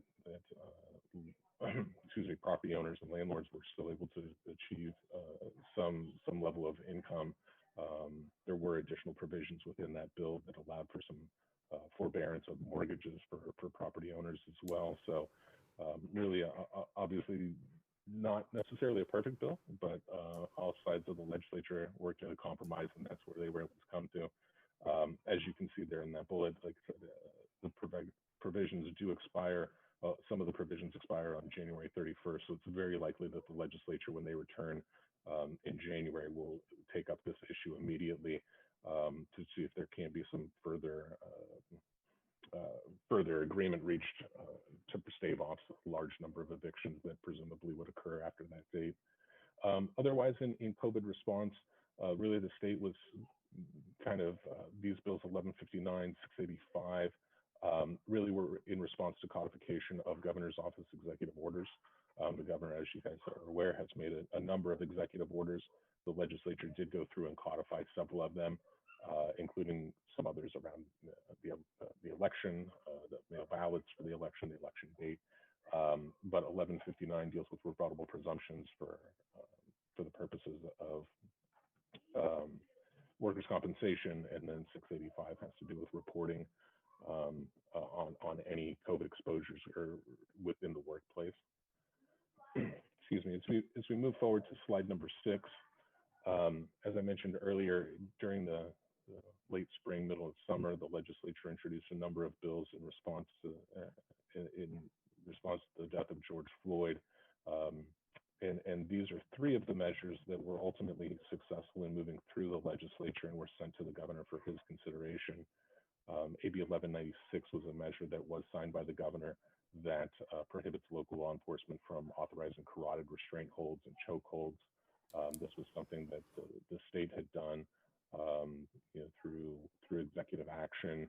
I know a number of local jurisdictions had done it already, but this creates a blanket policy statewide. AB 1506 by Assemblymember McCarty. This was a bill that was actually first introduced several years ago following the death of Stephon Clark here in Sacramento. And the bill, which was passed the legislature and was signed this year, requires the Attorney General's office to investigate incidents of officer-involved shootings that result in death of unarmed civilians. Additionally, that measure requires the Attorney General in 2023 to operate a division that can review the use of deadly force policies at the request of local law enforcement agencies. So this was something that Assemblymember McCarty has been working on for quite a while. There were a number of other bills that were introduced in this area that did not either pass the legislature or did not get signed into law.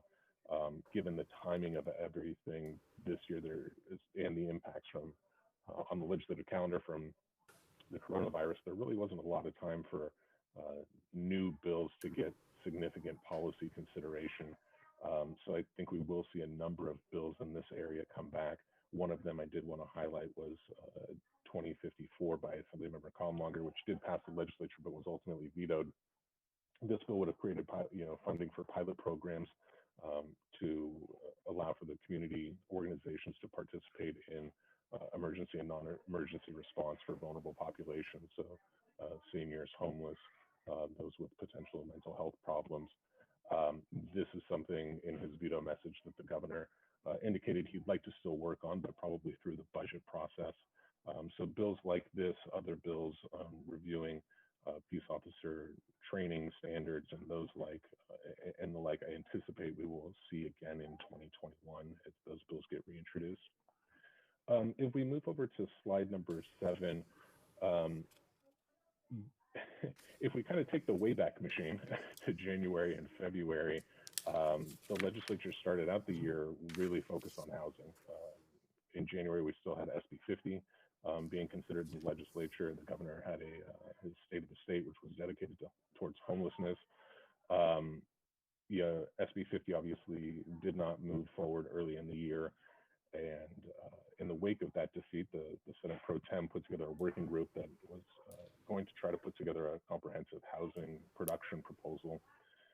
Given the impacts from COVID, that did not materialize. Instead, you had the Assembly and Senate each put together packages of about a dozen bills that they tried to move forward.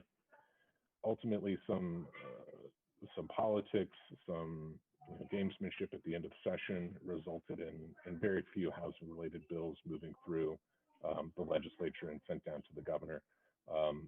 These 5 measures that are before you are really kind of the big bills that were sent down to the governor for his consideration. And ultimately, I think compared to what the legislature wanted to do early in the year, these are not as all-encompassing as they would have liked, but this is what made it down. A couple just to highlight. The first one, AB 434, is something that a number of organizations and local government have been asking for. It aligns many of the 6 of the housing programs under the Department of Housing Community Development into a single application, so that projects that are trying to secure state funding don't have to go through 6 or 7 different programs, and hopefully it'll make it easier to line up funding for some of these projects. AB 725 does make changes to RENA allocation in that, not the allocation, I should say, to the process by which local governments have to zone for their RENA allocation, specifically that 25% of the local government's moderate and above moderate zoning will need to be allocated to sites that can house between 4 and 100 units of housing per acre. Really, this was the legislature's, one of the ways they wanted to try to get at that, the missing middle housing, provide some medium density housing, and not just necessarily the lower income brackets, but also in the moderate and above moderate housing.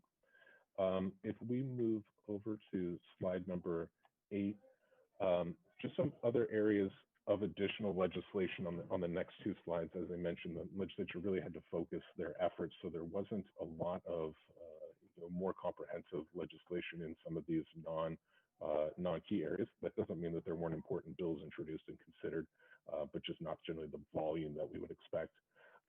One bill that you guys are I'm sure aware of, AB 3005, which the city supported, that would have expedited CEQA permitting and CEQA review for the Anderson Dam project. That measure was ultimately vetoed by Governor Newsom. Within his veto message, the governor kind of hit on some broader themes,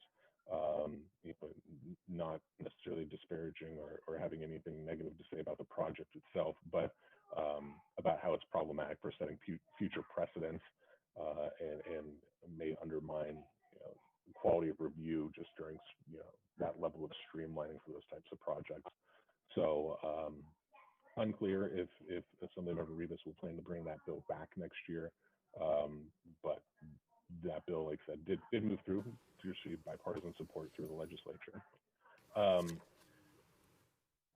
SB 1386 by Senator Morlock, that measure was approved by the governor, unanimously passed by the legislature and approved by the governor.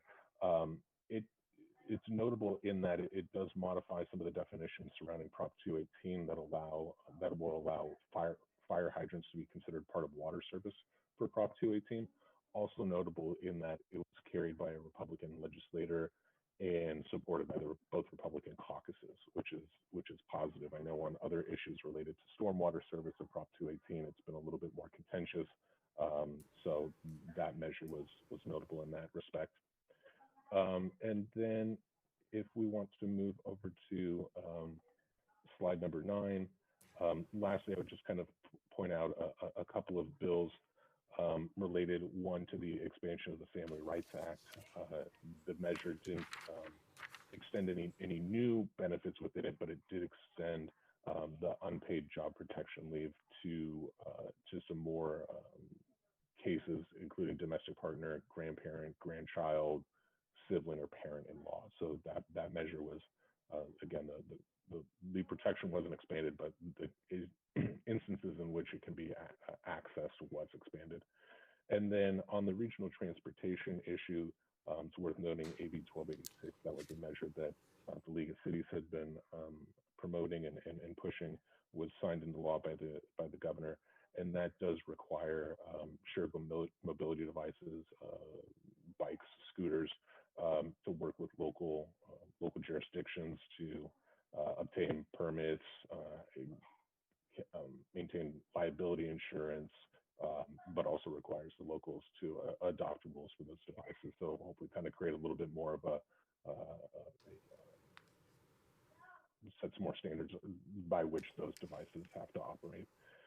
So with that, I know there's a lot there, but with that, I'd be happy to answer any questions on any of these issues or anything else that the council would like. Thank you for that. That was very thorough. And you provided us with a nice reference sheet with all of these bills and legislation, so we appreciate that. Vice Mayor Hardy, you have a question? Yes, Mayor, thank you. I just wanted to make certain I understood, where does the governor's veto leave the Anderson Dam project? Because I understand that is going forward. Does that just slow it down because it was trying to get past, I believe, the CEQA requirements, and it is still being drained? Where does that leave that? Yeah, so essentially that just leaves the project on its current trajectory. The measure would have expedited the state level CEQA review. So the bill was trying to speed up the process. So there won't be any additional delays per se due to the bill not being signed. However, it just won't be accelerated through the process. Thank you. Thank you. Do I have any other council members that would like to speak on this? I don't see any others. Do I, Councilmember Chahal? Thank you, Mayor. I just have a comment about AB 3088. I know it already passed, but several times I got a call from residents that they have been asked by the landowner for full rent, and they were forcing them for that. Is there a way we can contact all our landlords in the city so that they are aware of the AB 3088 so that they don't harass the residents, basically? That's a side question. Maybe city manager can take it on the side, or what we can do on that. Thank you. Will do.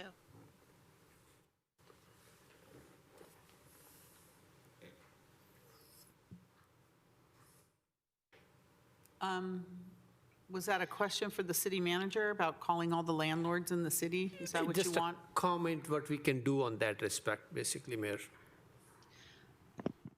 We can follow up and look at what communication opportunities are out there so that there's greater awareness.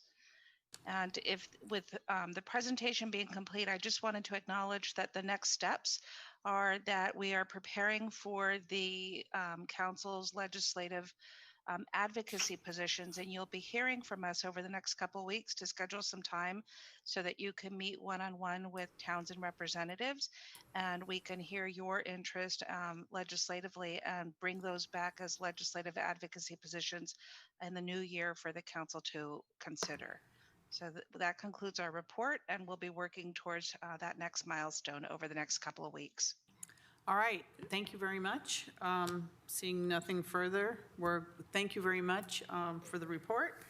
We're going to move forward to the next item, which is item number 4. Madam Mayor, it's a note and file. Oh, we have to note and file? Oh, okay. Thank you. Is there a motion to note and file? Motion to note and file. Second. Vice Mayor Hardy, note and file, second by Councilmember Chahal. We do have Councilmember O'Neill has her hand raised, and then we do have a member of the public as well. Thank you. For some reason, I can't see them. So, Councilmember O'Neill, I'm sorry about that. No, that's okay. So this just may be a total crystal ball question, and maybe we can, if there's going to be other meetings going forward. I'm just curious, does anybody have a sense, like a couple months ago, we postponed taking some other actions because of the hope that there was soon going to be a next round of federal relief for this, for our local governments. Is Townsend and Associates, is your staff hearing anything about any movement, or is everything just in chaos still based on, the federal election? Yeah, no, that's a great question. I would definitely say that there's still some election sorting out that needs to be done, first off. But that said, there are conversations occurring in DC about the potential of taking up a phase 4 during a lame duck session of Congress, which would occur in between now and the end of the year. I think that some of the issues, they obviously become very political as to how much the Trump administration is going to want to engage in that. I think that Senator McConnell has previously indicated that he would be, he wants to see a relief package that's much smaller than Speaker Pelosi and the House Democrats are talking about. Something the Republicans have talked about something kind of capping out at $1 trillion to $1.5 trillion, whereas the House Democrats have been pushing for something closer to 2 to 2.2 trillion. So obviously there's a bit of quite a wide gulf between those two.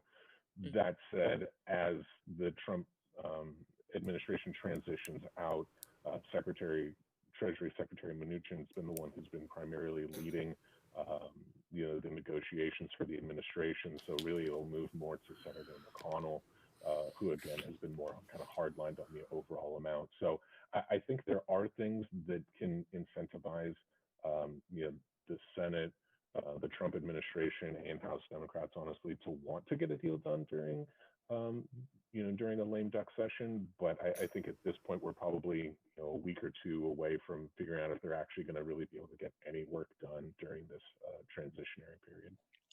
Okay, great. Thank you very much, Casey, for that. Thank you. Councilmember Chahal, did you have more comments? Yes. Thank you, Mayor. I have a comment regarding HR 530 and S 2012 by Senator Feinstein and Congressman Anna Ashu. Do you know where we stand on that, or how long would it take for that to pass, or where we are? It's regarding the overturning the federal FCC regulation limiting the ability of local governments to regulate the deployment of 5G wireless infrastructure. Yeah, those measures, as you mentioned, have both been introduced. Unfortunately, kind of given the gridlock that's been surrounding Congress for the last year plus, neither of those bills have been progressing to the point where I think it's realistic that they're going to get approved in the final month here. So realistically, we're looking at probably new bills needing to be reintroduced for in the new Congress next year. And then we'll probably have to see really just how all of the politics go. Obviously, Senator McConnell's been holding up policy bills, under the current administration. I think we'd optimistically like to think that a new administration, there might be some more policy bills that can move their way through, that can gather some some support. But at this point, it looks like that's probably going to be the conversation for Congress next year. Okay, thank you, Mr. Casey. Okay, and we have a member of the public. Simrat, you said would like to speak? They lowered their hand. They lowered their hand? Okay. So we had a motion and a second to, is it back up again? Can you turn on your microphone? Number 9306. 9306. Please unmute yourself by pressing #6.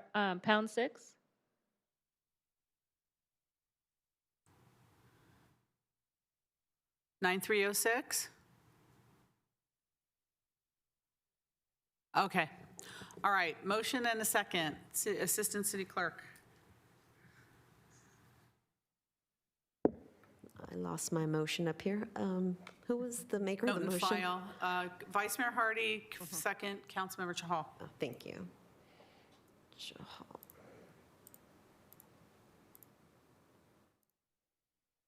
Okay. Vice Mayor Hardy. Yes. Councilmember O'Neill. Yes. Councilmember Davis. Yes. Councilmember Watanabe. Yes. Councilmember Chahal. Yes. Mayor Gilmore. Yes. Thank you. And that passes unanimously. Thank you very much. All right, next on the agenda we have is item number 4, action on emergency ordinance to add chapter 9.70 to enact COVID-19 worker recall protections for building service, food service, and hotel service workers. City Attorney, I think we have a new and amended ordinance as well. Yes, we do. I don't know, did Ruth Shikata, did you want to go through the Yes, slides? This is Ruth Shikata, Assistant City Manager, and thank you, Mayor and the members of the City Council. We do have a brief presentation, and then I know that there are some amendments on the dais, and so the City Attorney will go through that at the end of the presentation. So why don't we go ahead and start that up, the presentation, and go to the next slide. And so just for a quick background again, on October 27th, at your last meeting, we had on the agenda this adoption of an emergency ordinance for a right of recall, and the council voted to continue the consideration of the ordinance until tonight. So tonight, we were able to incorporate some of the language that was being discussed at the last meeting about enforcement, and that language does appear in your agenda packet. But there was additional feedback once the agenda packet was published, and so that after I go through a few of the introductory slides, then the City Attorney will come back in and discuss the changes. Next slide. So as presented in the staff report, the right of recall would have an applicability similar to that of our worker retention ordinance. So any entity in Santa Clara with more than 25 employees in the state of California that enter into contracts for building service or food service, entertainment and convention venues of at least 8,000, any entity that operates a hotel with 50 guest rooms or more, City of Santa Clara contracts and contracts with related entities such as SOSA and Stadium Authority. And then just as a reminder that other governmental entities would be exempt from this ordinance. Next slide. So the contracts, a large part of the contracts in question are those that are in excess of $25,000 with a term of 3 months or longer for regularly scheduled building service and food service. Again, hotel has been added to this, and so that they're in a class in and of itself, and all hotels with more than 50 would be included. Next slide. So on this next slide, on the covered employees, I would just the covered employees would be full or part-time employees that are 8 hours or more a week, whose regular place of work is in Santa Clara, and have a length of service with their employer of 6 months or more, and that were separated due to the COVID-19. So they were separated on or before March 16th of 2020. And so not included of the covered employees would be managerial, supervisorial, or confidential employees. I want to note here that the draft ordinance that is in your packet is not consistent with the staff report, and the draft ordinance that's in your packet says that covered employees would be those employees that work 2 hours or more a week for the 6 months prior to March 16th of 2020, and our staff recommendation is to maintain the 8 hours a week or more, and it is consistent with what we have in our worker retention ordinance. Next slide. So the procedure of that of the right to recall would be that the employers are required to make an offer to all laid off workers in writing at their last known mailing address, their last known contact information. So that they would reach out to them, and then the workers would have a period of time in order to respond and basically claim their job back. Next slide, please. So again, the workers would be offered their position in priority order, and it's those positions would be that they held the same position or similar positions at the same site of employment, and that they're qualified for that they were qualified for the same position with just a little bit more training than if that the new worker would be provided as well. So for example, if the new position had a higher level of requirement for cleaning or dealing with COVID-related sanitation, then the laid off worker would have just as much right to, in fact, more priority right to that job than a new employee, because that new employee would have to have that same amount of training. Next slide, please. So if more than one laid-off worker is entitled to preference for a position, then the employer shall offer the position to the laid-off worker with the one with the greatest length of service, and then with the employee with that same employer at that particular employment site. So the ordinance provides for a strategy, if you will, a priority order for the workers. The laid off worker would be given no less than 5 business days to respond. And then again, as we discussed a little bit at the last meeting, that the workers that are covered by a collective bargaining agreement would be continue to basically follow that same collective bargaining agreement. Next slide, please. So this is the new language that was added in the ordinance after the last meeting, and then it strengthens the enforcement and retaliation, the consequences of retaliation.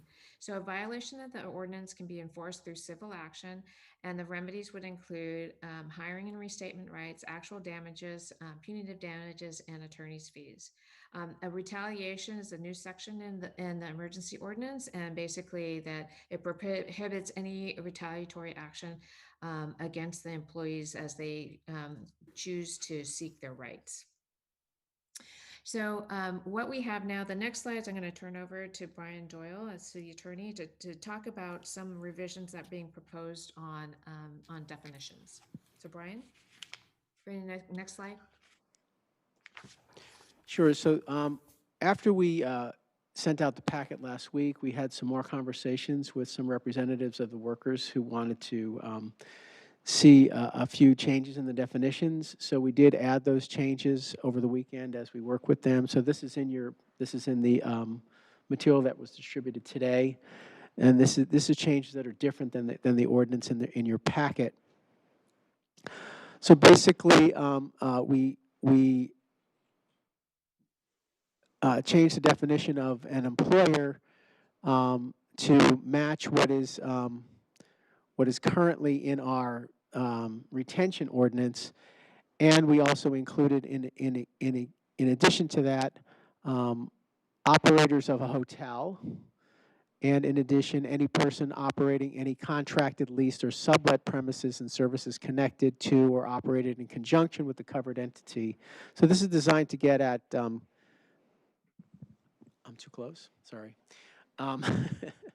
This is designed to get at subcontractors who hire these workers as well at these types of covered entities. So again, the covered entities would be event centers, food service workers, hotels, and security and maintenance workers at all these facilities. Next slide, please. And again, we had to, because we don't currently have hotels in our retention ordinance, and if you recall, we did the first reading, but we did not do the second reading of the hotels for retention. So we had to put in a definition of hotel, and this is again the same definition that we have been talking about. A hotel is a hotel that has 50 or more guest rooms, but it also includes any contracted, leased, or sublet premises connected to or operated in conjunction with the building's purpose or providing services at the building. So that would include things like restaurants and other conveniences within a hotel.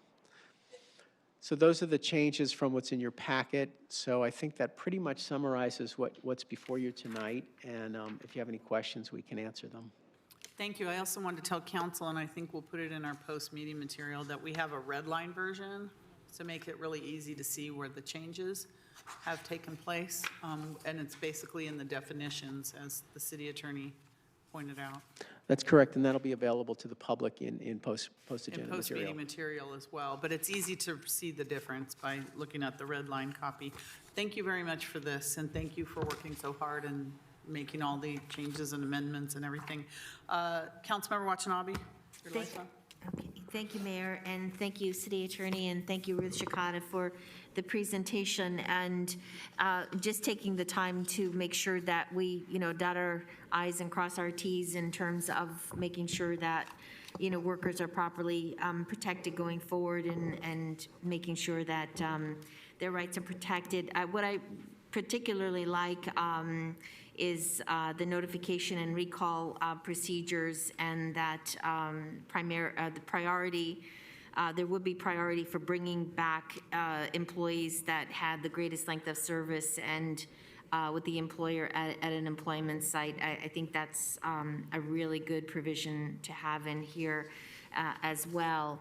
And just based on what we've talked about and asked to be done and working with the unions, I'd like to go ahead and move for staff recommendation to adopt the ordinance. And that's with the new with the- revisions. Yes, with the new revisions, yes, Mayor. Second. Okay, we have a motion and a second. I know we have quite a few speakers, so is there any other council members that would like to speak before I call on the speakers? Okay. Can you hear me? Okay, Councilmember Davis, I hear you now. Yeah. Okay. Okay.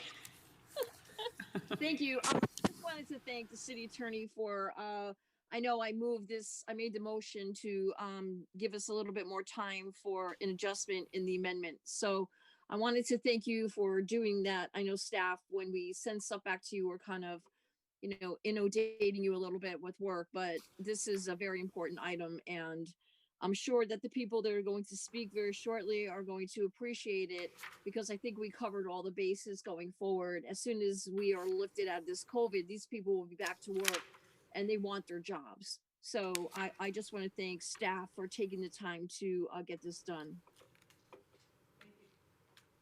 Thank you, Councilmember Davis. So I'm going to go ahead and start with the public. And just to let everyone know, we have a translator on the line as well, Raquel Alvarez. I know, Raquel, you're here. I see you. I did see you somewhere. So in the event we need any translation services, thank you so much, Raquel. Marlene Bueller, followed by Leah Williamson. Marlene? Hello, my name is Marlene Bueller, and I am a banquet server at Levi Stadium. Thank you for continuing to think about our jobs as you deal with the ramifications of this pandemic. Me and my coworkers are struggling, but knowing we will have a path for getting our jobs back will allow us to breathe again. By passing worker recall, you will be promoting our recovery from this terrible pandemic. Thank you. Thank you, Marlene, and thank you for calling in last time as well. We appreciate it. Leah Williamson, followed by Rosa Muniz. Leah? Hello, my name is Leah Williamson. I am a bartender at Levi Stadium. I have worked there since it opened. We take pride in being part of the Santa Clara's hospitality industry. I've worked hard to make sure event attendees have a great experience at the stadium. All that we are asking tonight is that we get a chance to get back to work so we can continue to provide top-notch hospitality as we can rebuild our lives. Please pass worker recall today. Thank you. Thank you so much, Leah. You're welcome. Rosa Muniz, followed by Sarah Julian. Rosa?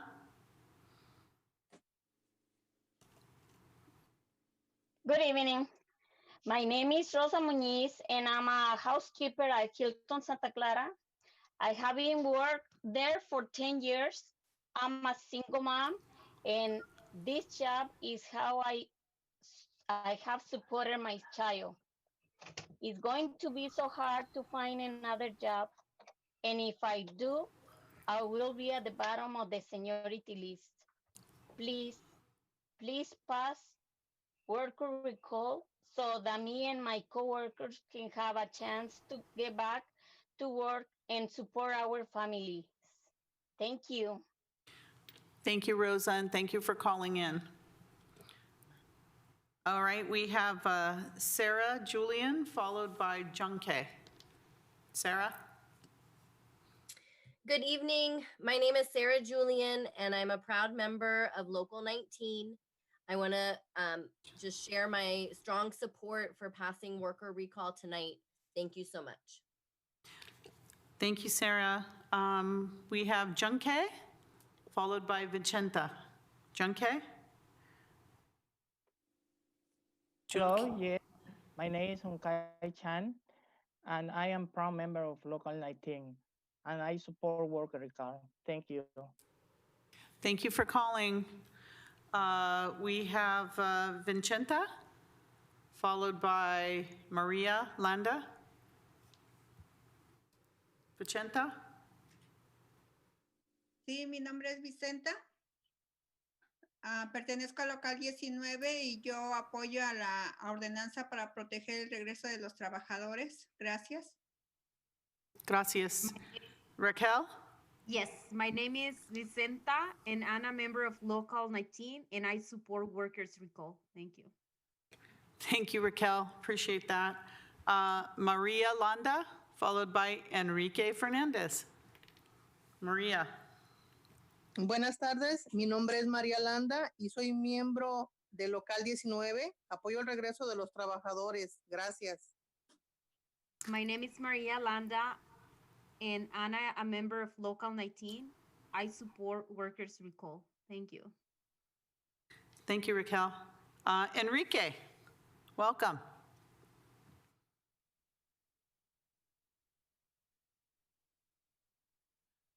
Enrique.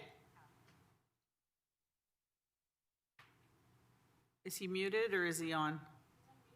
You're unmuted, Enrique. Are you there?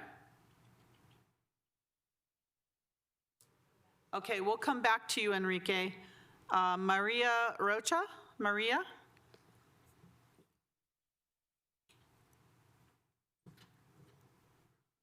Maria Rocha? Hi, my name is Maria Rocha from Local 19. I'm a chef from Cisco, and I am here to support this, what we're talking about today. Okay. Thank you, Maria. I have Unite Here Local 19. I don't know who that is, but Unite Here Local 19. Hi, good evening. My name is Frank Cave Lacoste. I'm a member of Unite Here Local 19. I'm just calling to express my support for worker retention and recall. Thank you so much. Thank you, Frank. Thanks for calling in. All right, Enrique, are you back? Enrique Fernandez. Did we get you back, Enrique?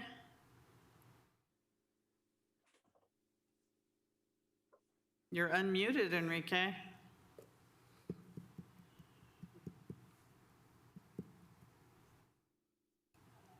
Call back again, Enrique. Mayor? Oh, there you are. Okay, hello, Enrique. Welcome. I'm sorry. That's okay. Fighting with technology today. My apologies. Thank you, Mayor Gilmore and members of the council.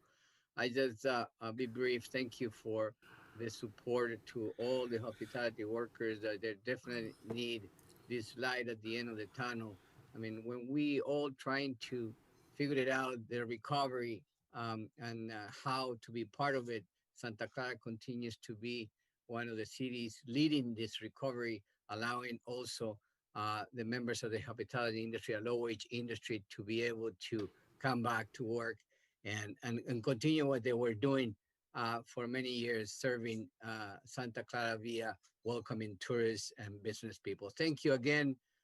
As always, you are an example of a great city that thinks about all the citizens. Thank you very much. And I want to emphasize and thank also the staff that has been working day in, day out and making this happen. Thank you very much to all. Thank you, Enrique. Thanks for calling in, and thank you for bringing this to us in the first place. You and Sarah and Lee, we appreciate it. I have Big B on the phone. Big B. Hello, my name is Bulmaro Medina, and I am a proud member of Local 19. I support workers' recall. Thank you. Thank you. Thank you for calling in. Sarah McDermott. Sarah. Hi, can you hear me? Yes, we can. Hi, my name is Sarah McDermott. I'm the political director of Unite Here Local 19. And I want to give a big thanks today to Mayor Gilmore for bringing this forward and championing this issue, and to the entire council for being so supportive of this throughout the way, throughout this time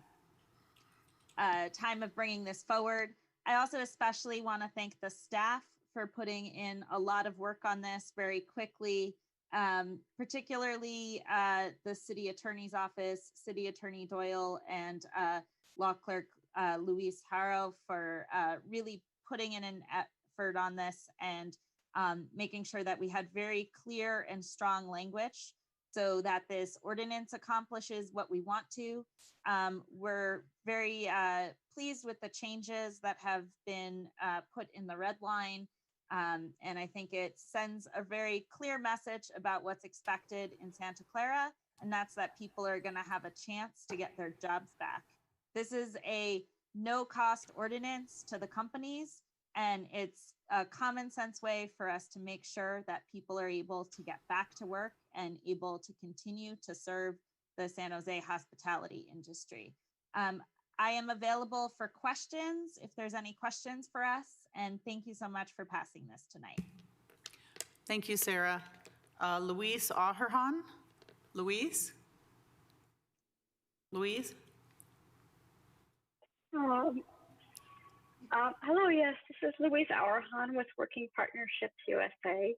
I also want to thank Mayor Gilmore and the City Council for moving this and sticking with it.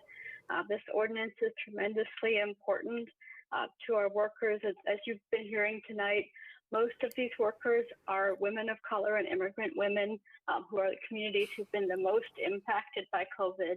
And this ordinance is really going to be critical to allowing them to participate in the recovery. I also want to thank all of the city staff who've been working to make sure to get this language right. It's really important that we not just have good intentions, but pass something that's effective. And this ordinance makes it clear and easy to understand for both employers and workers what it is that will happen. So thank you very much for that. And we hope that this is something that other cities will take up as well. Thank you, Louise. Next, Amparo Zuniga. Amparo, are you there?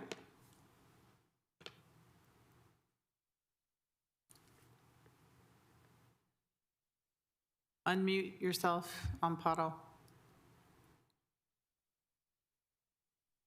Okay, I think you can hear me now. Yes, we can. Welcome. Yes, I am Amparo Zuniga, and I am part of the Union 19 members. I am here to express my support to Santa Clara hospitality workers. Thank you so much for your attention. Thank you, Amparo. Thank you for calling in. Jose Barba. Jose?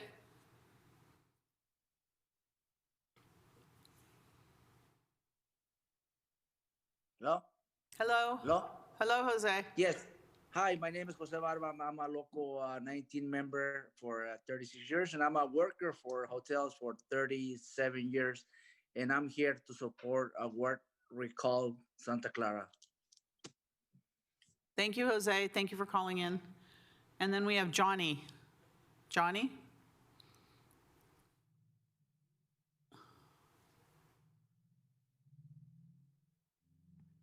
Unmute yourself, Johnny.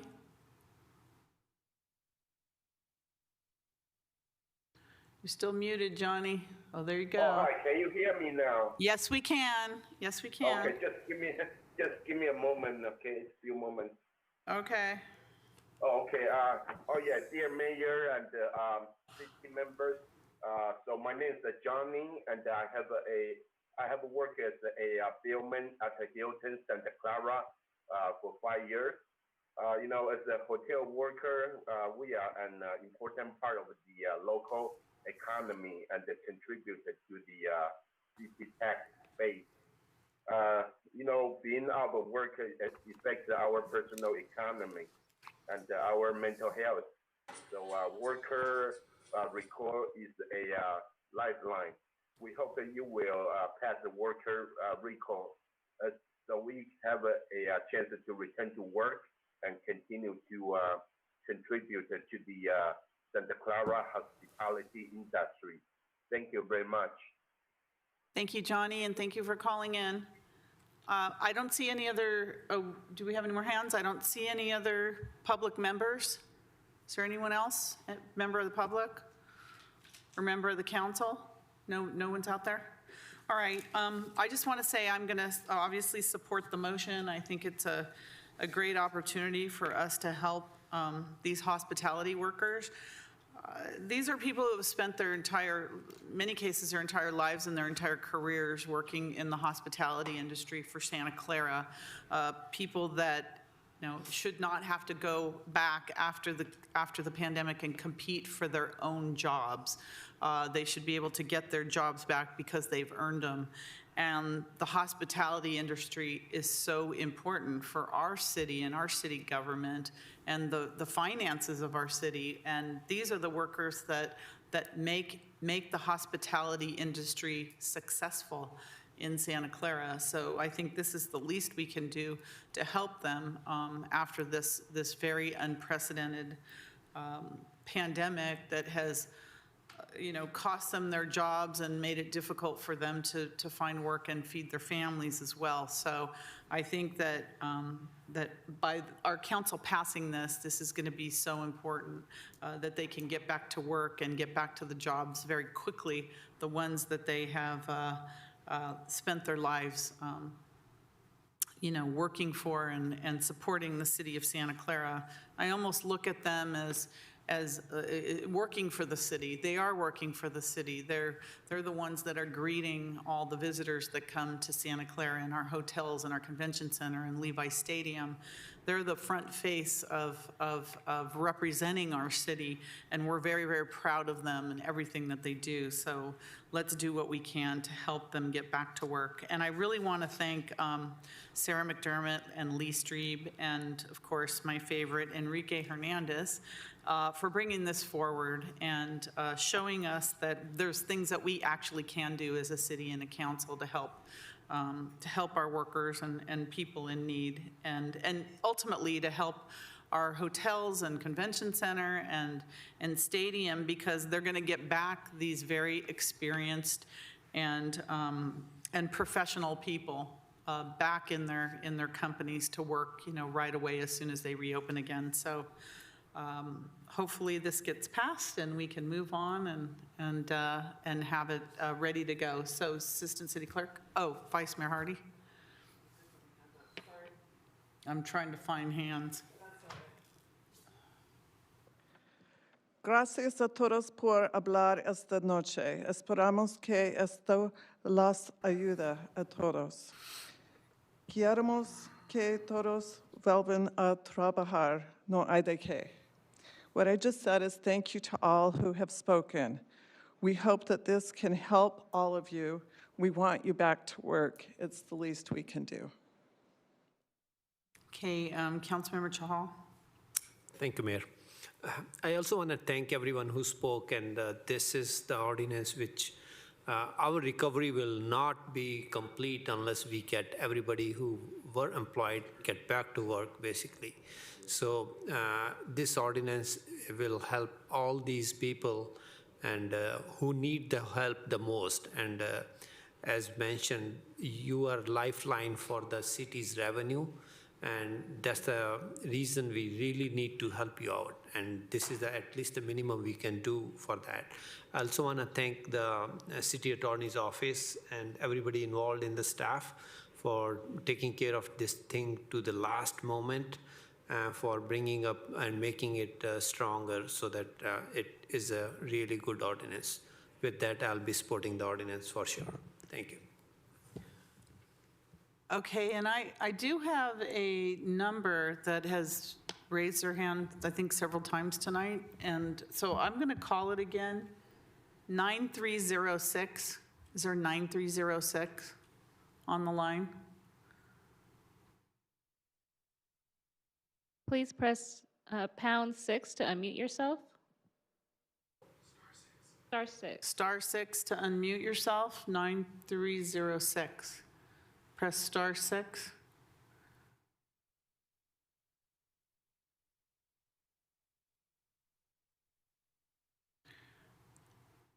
Okay, they're not unmuted, so I'm sorry if we'll just move on and, okay. Oh, I thought they were unmuted for a minute.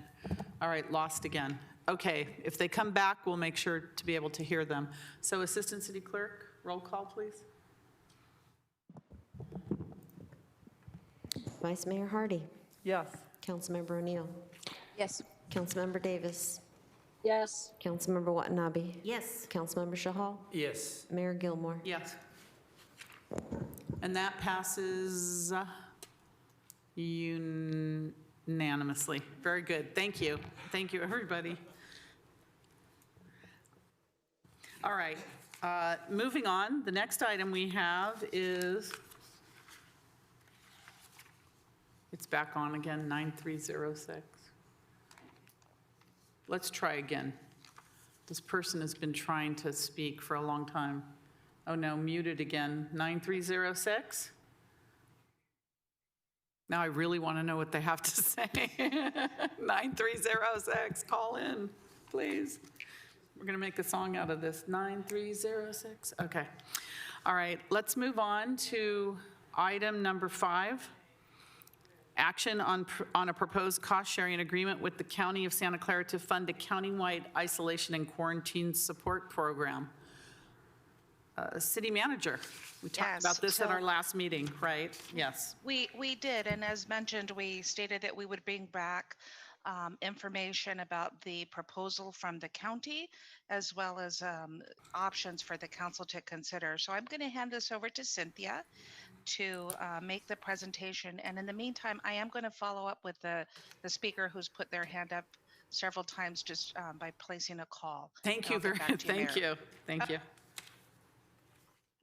Good evening, Mayor and City Council. Cynthia Borges, Assistant City Manager. As Deanna said, the item before you is a proposal from the County of Santa Clara to contribute to the cost of the countywide isolation and quarantine support program. By way of background, the shelter-in-place order went into effect in March 16, 2020. Soon thereafter, the county launched a pilot isolation and quarantine support program to serve all residents in the county as part of their pandemic response. This program included offering hotel rooms for people to safely isolate, financial and rental assistance up to $5,000, and support services, including food and transportation and medical assistance, as well as connecting them to the safety net programs available through the county. Subsequently, the county did present a cost-sharing proposal to all 14 cities in the county.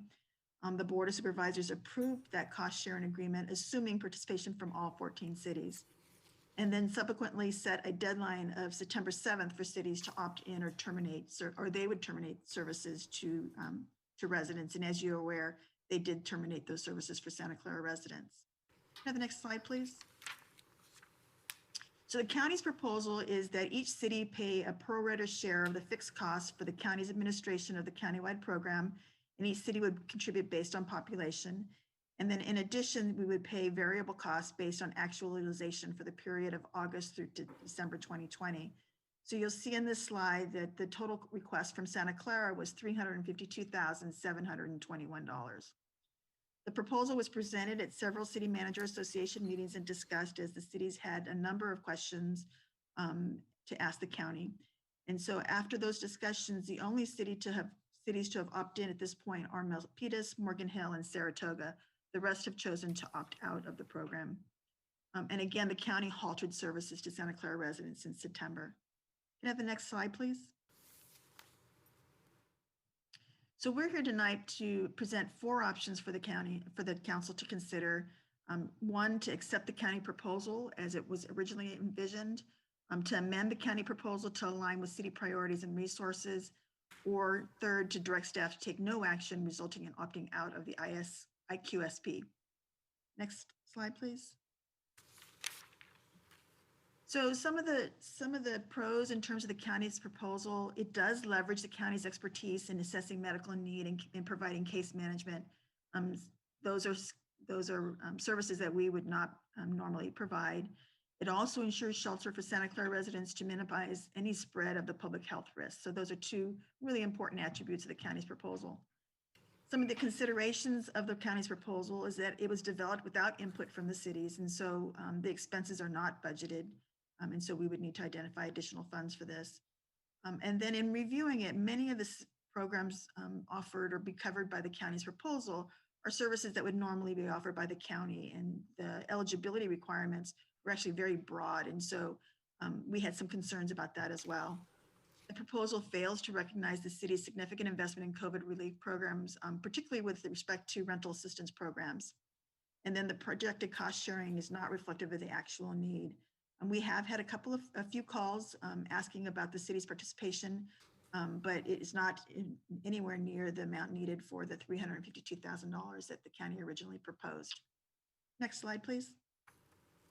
So this is our recommendation. We are recommending that the council authorize the city manager to negotiate and execute an amended agreement in an amount not to exceed $50,500 that would support the city's share of fixed costs plus the cost of motel rooms for up to 12 low-income Santa Clara residents. As I mentioned earlier, the eligibility for the county program did not provide any income eligibility, and we think that's an important thing, that we want to make sure that the money goes to those people who need it the most. We would also seek to have a 2-month prorated share of the fixed costs. So while it says $37,659, we would be looking to negotiate that a lower amount. And then in order to fund this $50,500, we would propose to use the city's emergency rental assistance programs to support both the programs of the contract with the county, as well as anyone who would need rental assistance. So, and there is sufficient funding. We have about $2.8 million allocated in our emergency rental program. And so in the first round, we allocated about $500,000 of applications. In the second round, which closes on November 14th, we've already received about 300 applications. We anticipate about a $4,000 allocation per application, which would total roughly $1.7 million, leaving a balance of about $1 million. So we're very confident that this source of funds can be used to support this program. And so that is our recommendation, and that completes my report, and I'm happy to answer any questions you have. Thank you. Do I have any questions? Let's see, I do from. Mayor, I would just like Yes. to add that we did have the opportunity to reach out to the county about our alternate recommendation, and they expressed support for the option that we are recommending to the council. Okay. All right, good, good. That's good news. All right, Councilmember Davis, followed by Councilmember O'Neill. Thank you, Mayor. So Cynthia, so since your report, did any other cities come on to the bandwagon for the county? No, they are taking it individually. I'm sorry, I don't know what I did. They were negotiating agreements with each city individually, and the 3 cities that I mentioned are the only ones that have opted in. Okay, and my next question is, it just kind of surprises me that, like you said, I think you said when you were speaking administrative fees, it didn't say housing or implementing, safeguards for these people that are very vulnerable. So did I hear that correctly, that this $350,000 was designated for administration? No, actually, if you go to the slide with the original county's proposal, it included $37,659, which would have been the administrative cost for for our share of it. Then $68,000 for motel costs, $71,000 for at-home support, and $175,000 for rental assistance. Okay, and I know when the county asks or requests for money, they don't do a big or like a needs assessment for each city. So I can understand our apprehension because we don't have the money to fund this. But as I understand the report, we will take the money out of our reserves to this. Well, I wanted to make the motion for alternate recommendation 2 for the $50,000 that you just said that they would accept. I'm just hoping that with the COVID going on, that they understand that the budgets within the 15 cities in the South Bay, everybody's pretty tight right now, trying to support the people in their own cities. So is this a one-time thing, or are they going to come, you said that they accepted it. Are they going to come back to us again at a later date? This is for the period through December. And so we have not had those discussions about whether they would come back for later. Just so that you know, the numbers that they originally projected for us were serving 8 individuals. And so we've accounted for 12. And so there is some flexibility here beyond that. If we are able to negotiate the 2-month prorated share for the fixed costs, that would allow us to serve additional motel rooms and offer those shares to our residents. Okay, so I would like to make the motion for staff recommendation for the $50,000 to be given to the county for in support. But I would like, with that motion, I would like to have you come back to us if they're going to come back and ask us again for more money. Because again, this is coming out of our reserves. So my curiosity is, how are they going to continue with COVID? So if you could help us out with that or give us an update, I would appreciate that. But I would like to give them the $50,000 and move on. Be happy to do that. All right, that's the staff recommendation, but I don't think the money's coming out of reserves. Isn't it coming out of our emergency housing assistance fund? And I know we thought it was just, coming out of reserves. no. Can we clarify that, please, Cynthia? Yeah, so it would be coming out of the emergency rental assistance program. Yeah. Okay, thank you. Thank you. All right, was there a second on that? Second. Okay, Vice Mayor Hardy, second. So I have Councilmember O'Neill, then Councilmember Watanabe. Okay, thank you, Mayor. So thanks for the report, Cynthia.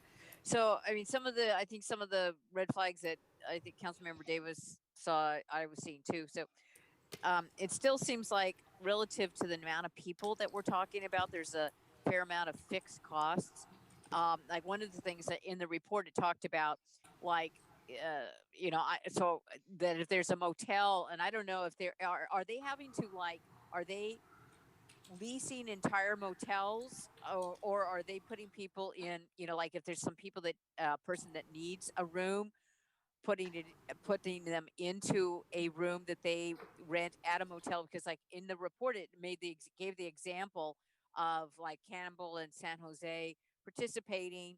And if they were the only two, they only had like 2 rooms out of the whole hotel, that they were basically going to have to pay for the whole hotel. Is that the approach, Cynthia, that's being taken? No, they would have to split the cost of the number of hotel rooms that they would use. So it's only those cities that are participating would share in those costs. Right, because I mean, it seemed the way it was written in the report, I thought, well, this is a little strange. I just wondered if it's once again, if we have a program that's gotten a little toppy heavy here with administration and I realize you've got to have some infrastructure in place to run any program, but it just seemed like, it was quite a bit. And I do like the idea, like we have our own program going for financial assistance. So why should we pass money to the county to have them do it when we're already doing it? So you mentioned 12 people. Do we know how many folks we already have had that have needed to be provided? I know there was a gentleman that came a couple meetings ago and talked about having a need for being, I think this is what he was talking about, having a place if someone needs to be able to quarantine separate from their current living arrangement. But do we have a number? Do we know how many people in Santa Clara have requested this assistance, or what our expectation would be? So the county projected for the period August through December that there would be 8 individuals. And so you mentioned, I thought I heard you mention the number 12. Were we? Yeah, so we added it. We added it so that would give us some room in case the numbers were up higher than we had originally anticipated. So that it would give us some wiggle room in case we did get folks who were COVID, needed more isolation. Well, it still seems like, I mean, I appreciate tremendously what staff is doing. It still seems like quite a bit of fixed costs, but I just also want to kind of warn people that I think that as I laud the county for all they've been trying to do, but as they've taken on a lot of programs and a lot of initiatives in recent years, as I think most of you know that I was representing the city. I've been on the unhoused task force, and I think this approach of pushing back to the cities is going to be the model for some other programs. And like it's kind of like be prepared. I believe that the recommendations that are going to be coming back, because it went through the task force, the board of supervisors, I'm sure will pass them, and they're going to be coming back. This is just like the first wave to the cities to say, you need to be funding and paying for sheltering all your unhoused residents. So I think this is just kind of the beginning of a new reality with the county. And they're pushing back on the notion that they're supposed to be providing a lot of these services. So unfortunately, on the housing, we don't have a redevelopment agency anymore, so it's a lot harder for us. But that being said, I do appreciate that the staff is trying to find a way, and I think, you know, we've got to be nimble and resourceful, and so a lot of the other programs that the city of Santa Clara has put in place very quickly, you know, there might be ways that we can find to help people. I know we're short staffed, but that without some of the levels of fixed costs, or maybe we need to talk to the county about how can we provide these services in a more nimble, cost-effective way. So with that, I would be supporting the motion. Thank you. Thank you. Councilmember Watanabe, followed by Councilmember Chahal. Okay, thank you, Mayor. And thank you for the report, Cynthia. I appreciate it. I can see where, you know, some of the cities that have opted in would have done so because based on the size of the cities and also the services, the wraparound services that they probably are not able to provide to residents in need. So I could see them wanting to take advantage of the county's proposal. However, you know, like my other colleagues have talked about, you know, we have put in place many of these programs ourselves to be able to look out for our residents. However, I mean, in terms of housing, and you know, we definitely want to make sure that there is nobody that is unhoused. I have a question, Cynthia. I know there was talk about the Western Motel on El Camino. Was that purchased by the county? Do you know for housing? Has that gone through, or is it being used like during these times for those purposes? I'm sorry, I don't have that information. I can get back to you and find out, but I don't have that. Okay, okay, thank you. That would be great. But I support the motion, and because I'm, you know, if there's housing that could be provided, you know, for our unhoused right now, that's wonderful. However, you know, based on the pros and the cons that you've expressed, I feel like following through with the staff recommendation that's been made definitely is adequate for what our city has used from the county. So again, I appreciate all that you've done to bring this forward to us tonight, and with the follow-up going as well. Thank you. Councilmember Chahal. Thank you, Mayor. Thank you, Assistant City Manager Cynthia, for the report. Two questions. Like, I know we took the number as 12 residents who can take motel benefits from the county. What if our number goes above 12, hypothetically? Will the county will be sending back to them, or we can sign an agreement with county, hey, if the number is more, we'll pay you prorated down the line? So we can add language to reopen. We would, there is some money within the $50,000 that would allow us to move money from the fixed cost to the motel rooms. So as mentioned, the $37,000 is actually for the 5-month period. We are hoping to negotiate that for a fixed rate of 2 months. So that would give us 3 months worth of savings if in fact we find that the demand is higher.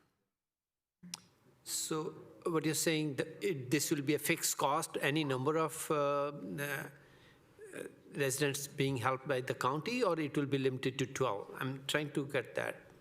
The fixed costs are for all services from the months of August through December.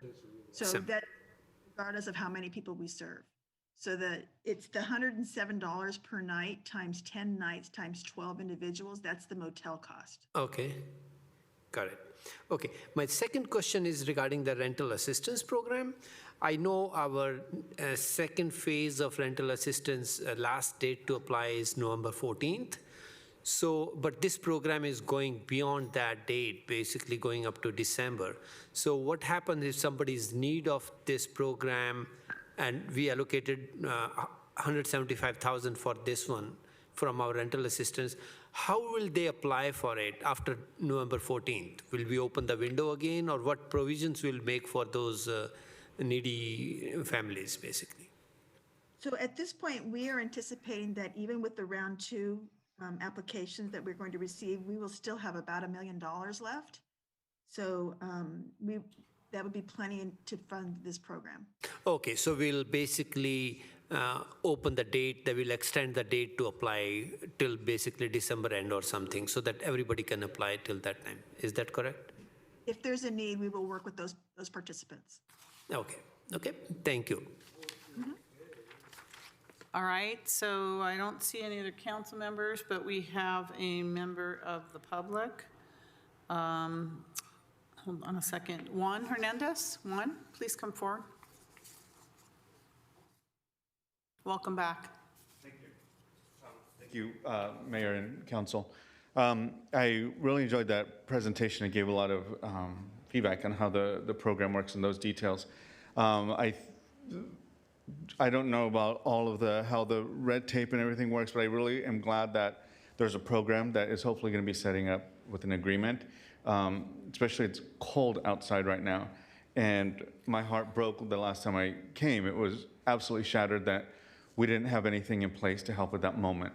But hopefully now that there can be rental agreements, all of that, to me, for me, the immediate thing is when someone gets COVID or they're trying to spread it, how do we stop that?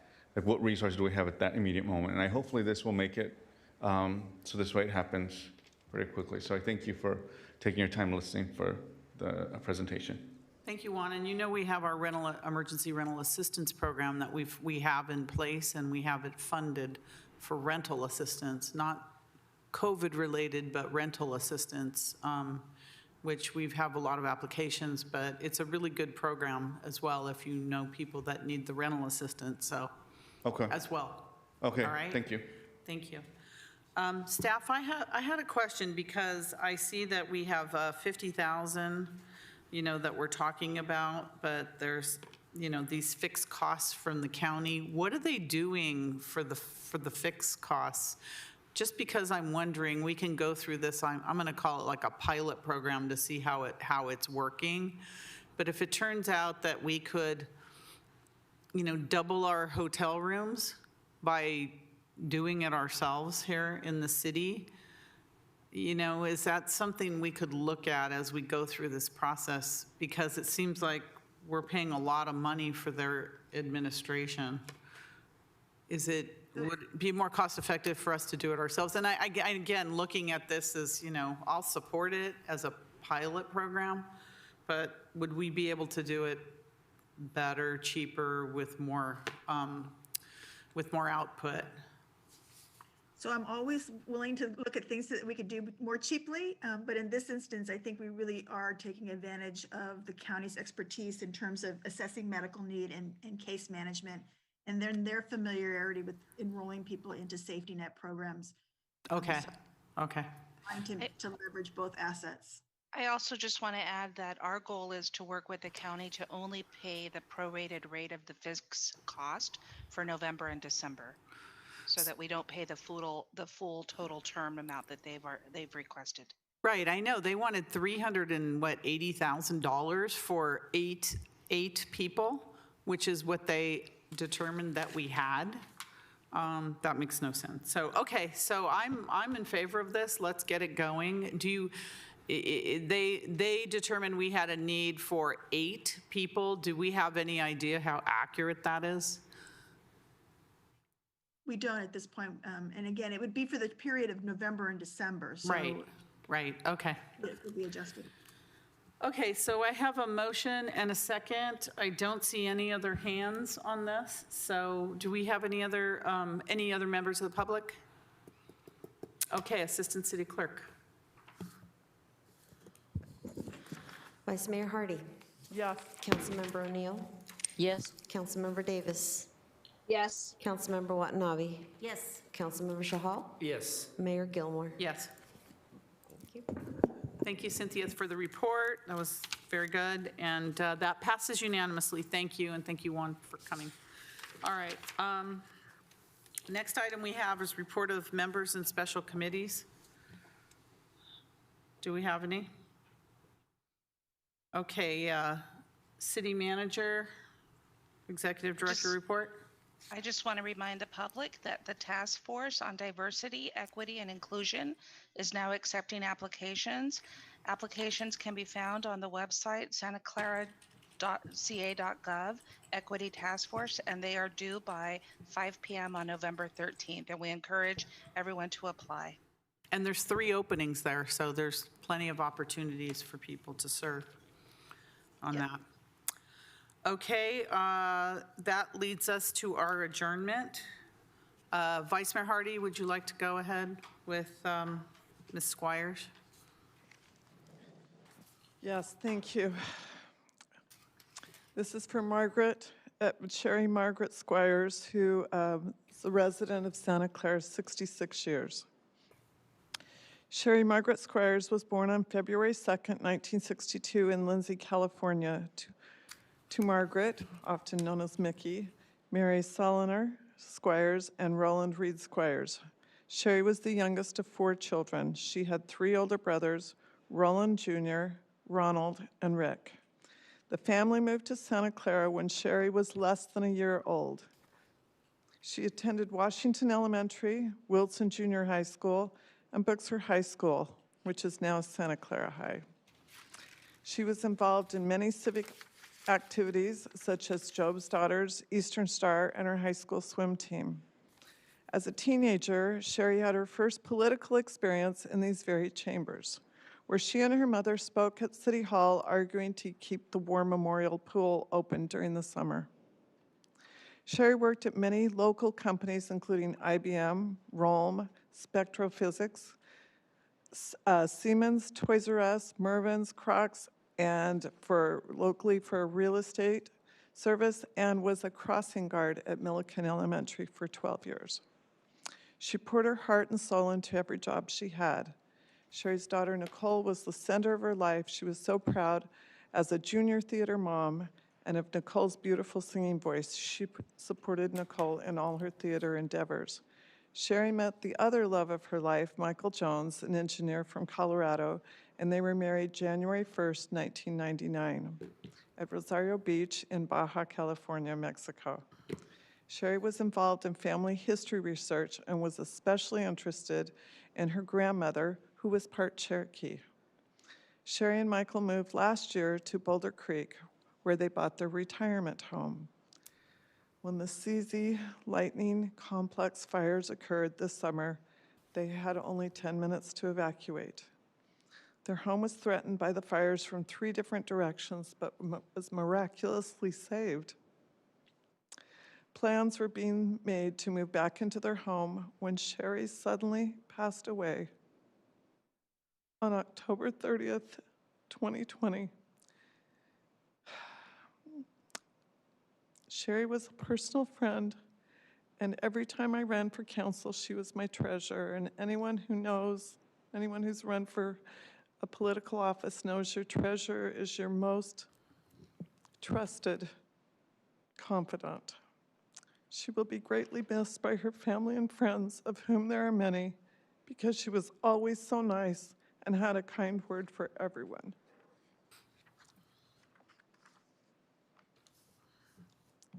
Thank you, Vice Mayor Hardy. Next, I'm going to ask that we adjourn the meeting in honor of Carolyn Seeger, former Senior Advisory Commissioner and long-term Santa Clara resident. Carolyn McGordy Seeger was born in Concord, Massachusetts on May 6, 1947, to parents John Michael McGordy and Betty Ann Doherty. She flourished as an academic and leader in her hometown, Hudson, Massachusetts, and became a dental assistant after attending Force Dental College in Cambridge, Massachusetts. She moved to California in 1969. Carolyn was an enthusiastic and loving mother, life partner, family member, and entrepreneur. Her success in the community can be measured by the hundreds of people whom she employed over the course of 50 years as a woman in business, a home improvement professional, an interior designer, and as a specialty licensed building contractor. Since 2017, Carolyn served on the Senior Advisory Commission. She was an avid swimmer at the Santa Clara Senior Center, as well as a passionate advocate for transportation for seniors. Carolyn Seeger passed away on October 25th, 2020. Carolyn Seeger is survived by her son, Christopher Ryan Seeger, her life partner, Robert Carlson, and his 3 daughters, Monica, Michelle, and Melissa, and 12 grandchildren whom she dearly loved. She is also survived by her brother, Michael John McGordy, and her cousins, Ryan and Megan McGordy. And Carolyn, I know personally, was a phenomenal woman, full of life, full of energy. I admired her as a woman-owned business. And we will all miss her, seeing her at the senior center and everywhere. So I'm going to ask that we adjourn this meeting in Carolyn and Sherry's honor this evening. May I have a motion? Motion to adjourn. Motion by Councilmember Second. Davis, second by Councilmember Watanabe and O'Neill. Vice Mayor Hardy. Yes. Councilmember O'Neill. Yes. Councilmember Davis. Yes. Councilmember Watanabe. Yes. Councilmember Shahal. Yes. Mayor Gilmore. Yes. And that passes unanimously. This meeting is adjourned. Thank you all.